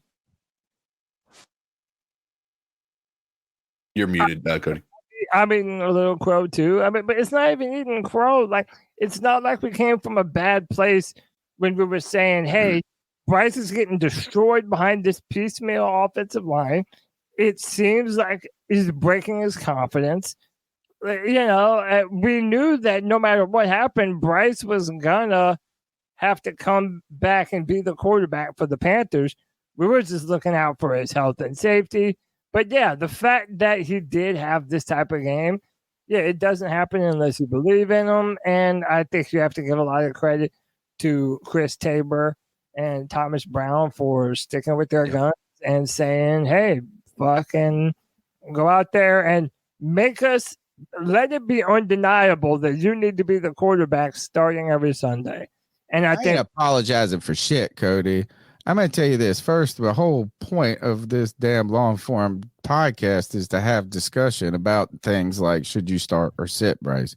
Second is ultimately what we're just talking about is options of how to handle the organization and what the potential negative or positive consequences can be from those options. So as you guys were outlining those things, or at least trying to, I'm going to say this, don't apologize for anything. Here, this game right here was why you would start Bryce Young for the rest of the season, right? This is the reason. You have an opportunity for growth, more experience, right? Development of morale for the fan base. Look, I made this list right here. These are the things that could come out of positive things that could come out of starting him, right? Morale and confidence from him as a player, right? The argument for sitting him is, number one, injury. So if Bryce could have gone out there and injured his ACL, and then we would have been saying, oh, you shouldn't have done it, right? That would have been that. Mental injury, we're saying this is the kid, and this was the opposite of the team and the Bryce Young we've seen for 15 weeks or whatever it is right now. So, but mental injury is in confidence, lack of confidence, regression, these types of things. And then the worst case fucking scenario would have been Dalton was successful. Imagine if Dalton comes in and has this game, like you were saying, CK. Yeah. Oh my God. Miserable. Yeah. Like, what would be worse for Carolina if is him blowing out his knee, or Dalton would have come in while he sat there and watched, and Dalton fucking go reel off 3 wins with 300-yard games? God, that's a tough question. It's a rhetorical question. If you want to think about it, going not tonight, but going forward, is what would have been the worst scenario? Al, I think. What up, guys? It's Al. Merry Christmas or happy holidays, guys. That's it. Thanks, Al. Happy holidays to you. And Appreciate here is you, my brother. bastard son. I didn't send you a present because I don't claim it. Listen, I looked at the next gen stats, and apparently the separation time is clearly like no different from like what's it been all year. Like even with DJ Chark, we had him like at 1.79 or something like that. Like they're not getting much separation, but yet the ball got to them and they caught it. So to me, it's Bryce like trusting his receivers now and not just having aiming time towards Adam Thielen, rhythm, like actually throwing it downfield a bit more. That's what I got from it. Let me get your all's takes on why the separation time is basically the same, but yet Bryce Young is getting them the ball and longer. My answer to that is that there's two things: is the offensive line has been okay at sometimes, and Bryce hasn't been good, but the offensive line as a whole has just been fucking terrible. And we to the point where we have said this might be the worst offensive line we've ever seen, right? Is what Cody comes in here has been saying from week in, week out. But this, I feel like it was just the only thing that was missing from Bryce was rhythm. And it was just like getting into a rhythm. So you know what? We saw a couple of quarters strung together. Now we've seen 2 games strung together. You know, just getting a little rhythm and momentum. I think that's the real difference here. And if those receivers aren't getting a ton more separation, what it is these players are getting more time to develop. And we're not going to talk about this tonight, but Miles Sanders had 3 carries for 3 yards. He's so overrated, man. Tuba's He's not even playing. He didn't even play in this game, dude. Hey, at least he's not Terrace Marshall. Marshall. Hey, how about this? Terrace Marshall was one of the biggest busts that the Panthers have ever drafted. It's now multiple weeks in a row that he is a healthy scratch. Later, dog. I can't wait to get the real story behind Terrace Marshall Jr. If I'm the only one interested in Cameron Artis-Payne's story, there's got to be like 3 people interested in Terrace Marshall Jr.'s story. Like in 5 years, we got to get the T on this. We'll set a timer, put it in our calendar for 5 years. Terrace Marshall, we need the real story behind the scenes. Next gen stats, CK, have the separation about the same. Why is it that Bryce is getting it done? I think that I talked about it on the post game. I'm liking that he's trusting his guys to go get the ball. He's not. And I said it last week when we won that game, is he's throwing balls. He was throwing guys open. As much as people were talking about underthrowing in that blizzard that hurricane that he was playing in, he was throwing some really good back shoulder throws last week. This past week, he was throwing dimes when the weather was cooperating with him this week. And listen, I would say that it's got to be that. I think there's got to be some scheme aspect to it because we sure as heck weren't making them be honest with the run. Our run game was not good this week. No, it shows moments where things can happen. We just haven't seen, you know what is, I don't think we've seen we saw a wide receiver screen, but maybe once in this game. Yeah. Which, by the way, it angers me because I hate the screen. But I watch other teams and they do it so well. And I'm like, I think that's what Frank Wright was thinking. He's like, why the fuck can't we do this? It's one of those things that a well-timed screen can be a thing of beauty. Yeah. And you have to have blocking wide receivers too. They got I was watching the Raiders execute it well. I was watching the Giants do that against the great defense against the Eagles.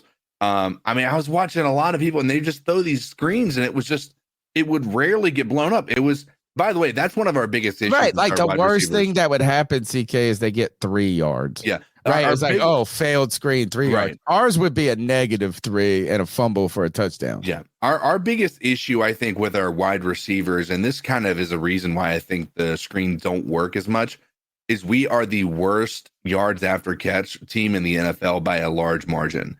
I don't think you could tell me a play where somebody has caught the ball and gotten 10 more yards. I can't remember a play where they've gotten 5. Right. And that's, I mean, I really can't. And that's the thing I think we're dealing with is a lot of these manufactured yards we see for some QBs are coming from these beast wide receivers who are just like catching the ball and running it. Like, and there's no more evidence than one of the Adam Thielen catches where he had a clear line to the corner of the end zone and a guy just was like jogging and caught his leg. Like it was like, if that was anybody, if that was a speedy wide receiver, he was gone. Cue the DJ Moore people now, right. DJ Moore's done that this season. Yeah. All right. That's all I got for the show. Oh, one other thing. I did want to, it wouldn't be a C3 Panthers podcast without talking about Cam Newton. Love Cam Newton. Somebody put this out as Cam Newton's 14th rushing touchdown itself was longer than all 15 of Jalen Hurts' rushing touchdowns combined. And I love that top part from Just Joe. And that's such listen, I'm not trying to make this a shit on Hurts, but you can't compare the two. Agreed. Hurts is athletic. Don't get me wrong, but Hurts is 1,000% the benefit of one of the best offenses that you can ask for that type of a guy. He's mobile. He's a mobile quarterback, but he's not a Mike Vick. And Cam Newton wasn't Mike Vick. They were different players, but Cam Newton's the only quarterback as a mobile quarterback that there was really an argument for him being better than Mike Vick. Mike Vick and Steve, you know what I'm saying? And now you got Lamar, maybe. I mean, Cam Newton and Mike Vick were such different players. Hurts is mobile, and he can hurt you that way. He can, but also I hesitate to try to put them into the same category. I agree. Mainly because Cam Newton did it with nobody, right? Like nobody at wide receiver. We didn't have a great offensive line.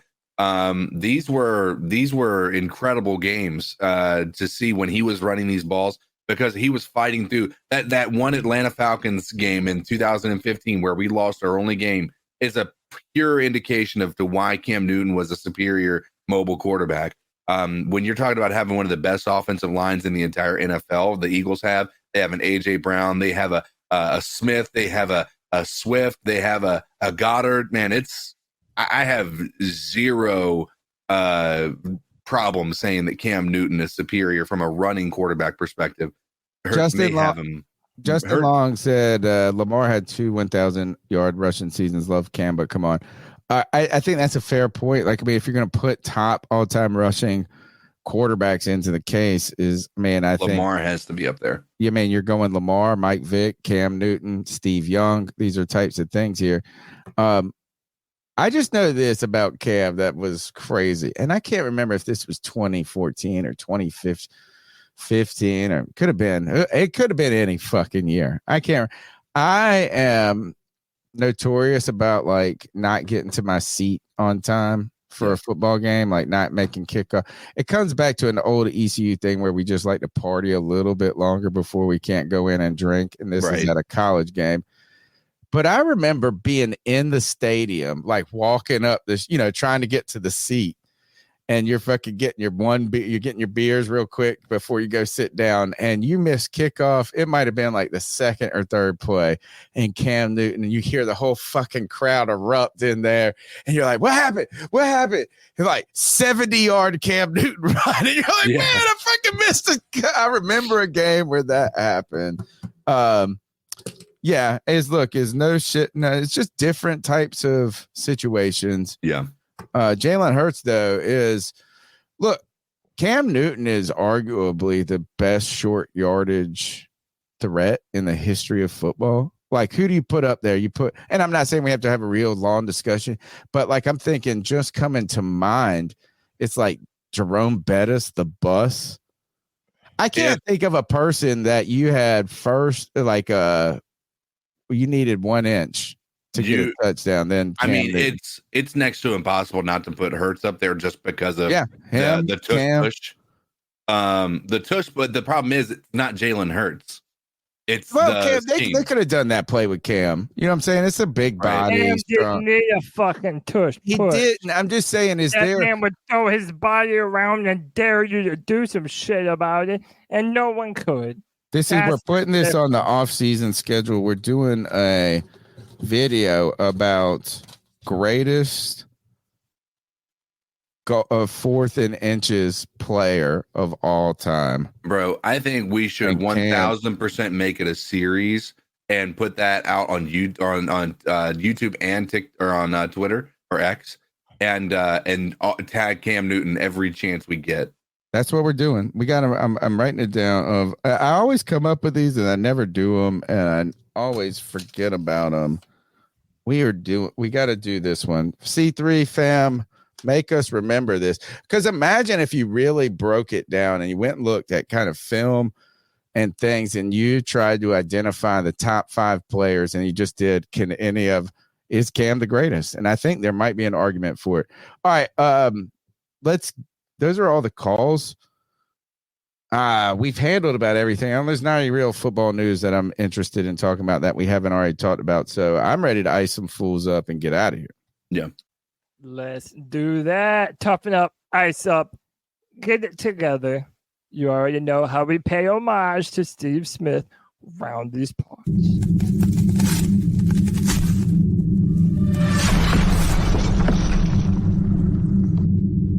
Ice up, son. Ice up. This is the longest running segment on the longest running Panthers podcast, our homage to Steve Smith, where we tell someone in the world to ice up, toughen up, to get it together. Anyone's fair game, from 15-year-olds to Oklahoma to myself, to whoever might have died on the internet that we secretly like to laugh at. Cody Lack, are you ready for your ice up picks? I sure am. Listen, you know how it's a tradition or not a tradition, but some people, during a birthday party, they'll shove your face in the birthday cake. Right.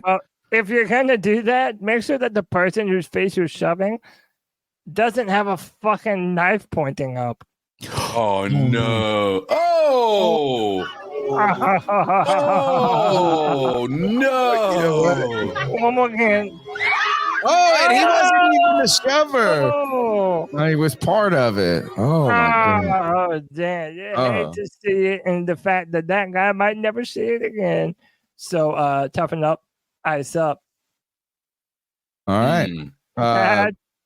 Hey, we told you, we like to watch people almost die. I got one. Yeah, good. All right, what do you got, CK? All right. So, as young boys, we all know how hard it was that maybe I shouldn't use those words, how difficult it was to maintain ourselves from being visible down below when we were a bit excited. And so I just can only imagine. Problem is what it is. I can only imagine what this guy is going through right now. So I saw this today. Hey, pause the music. Oh! Didn't know it was music. Yeah, the caption was like, "This dude's fighting a whole different kind of battle." He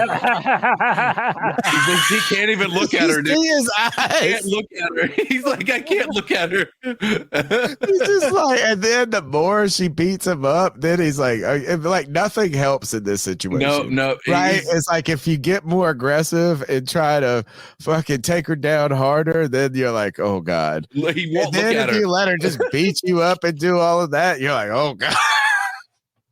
Dude, this dude is absolutely fighting. What does he do? You know what I'm saying? No, I'll tell you what you need to do. You need to pass guard. You need to get into side control the posture, hit her with the arm bar from the side, stay away from the cooch.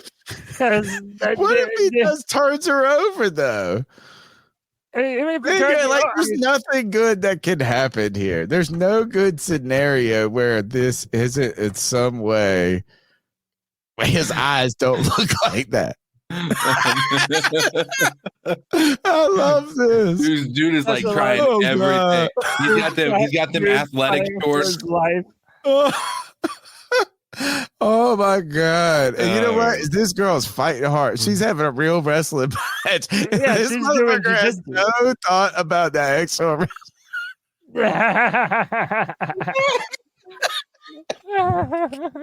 right. That was a good one.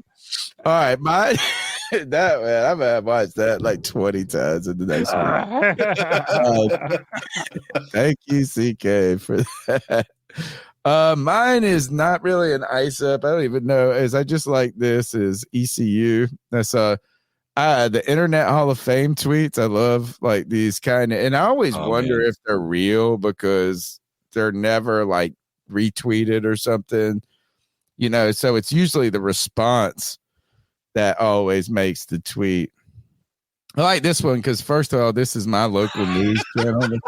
This is it's WNCT Channel 9, who Brian Bailey, who comes on Pirate Radio Live, says this is ECU, East Carolina University. It doesn't show a date. I don't know. This are all the things, but 2,500 Xanax bars seized, 4 arrests made in raid of ECU fraternity house. This is nothing surprising about that. But I just love this is that the response to this tweet is that motherfucker in my group and we got a presentation. Iced up to getting arrested and letting your group down. Probably one other reason that group projects suck. Oh, I saw this one quote. Yeah, I like those yearbook quotes where it's like they slip in a yearbook quote and it's like something that's funny that they got passed. Like, so it'll be like some gay guy would be like, "Oh, I guess I've got a future in decorating closets or so," whatever. And this one girl said, "I hope you remember me when you die." It was something like when I die, that you remember that you let me down in my group project or something. Project thing always trips me out. Anyway, ice up to letting the group down and getting the Xannies seized. Shout out ECU, shout out Greenville, shout out Party Town, USA. Shout out C3 Panthers podcast. Shout out the people in the chat. Call into the show. We'll be here. Post-game show, Friday free for all, film room on Thursday. Yes, sir. 9 super fans going to get you film rooms early and also more often in the off season. Follow us on iTunes, tune in, wherever the fuck you get your shit at Cody Lack. Anything you need to say, CK, you anything, take us out of here. Follow us on Twitter. Follow Tony at cat_chronicles. Follow me at Cody Lack. Follow my man CK at Codizzle Allen. Dude, we're just being Panther fans all year round, boys. We're building this C3 community. We appreciate y'all. We look forward to this every time we do it. Every single Tuesday night at 9, every single Friday at 7 p.m. where you can be a part of the show. Be on the Friday free for all, the show for the fans, by the fans, and every Sunday after the game. Boys, how about we only have 2 more post-game shows of the whole year? This game made it a lot easier to look forward this week's. Yeah, I agreed. Week 12, I was sitting here going, oh, fuck, 5 more. How awesome will it be if we dominate next week and then we dominate the Buccaneers, who are the playoff hopefuls, and then we just ruin their hopes of while they're going into the playoffs, they're like, did we just lose to the Panthers? I know. I'm ready. I'm ready to fucking ruin people's season. My season got ruined. It's time for y'all's too. Yeah. So yes, sir. Let's get out of here. We are through C3 Panther Nation. Until next time, keep pounding. Keep pounding.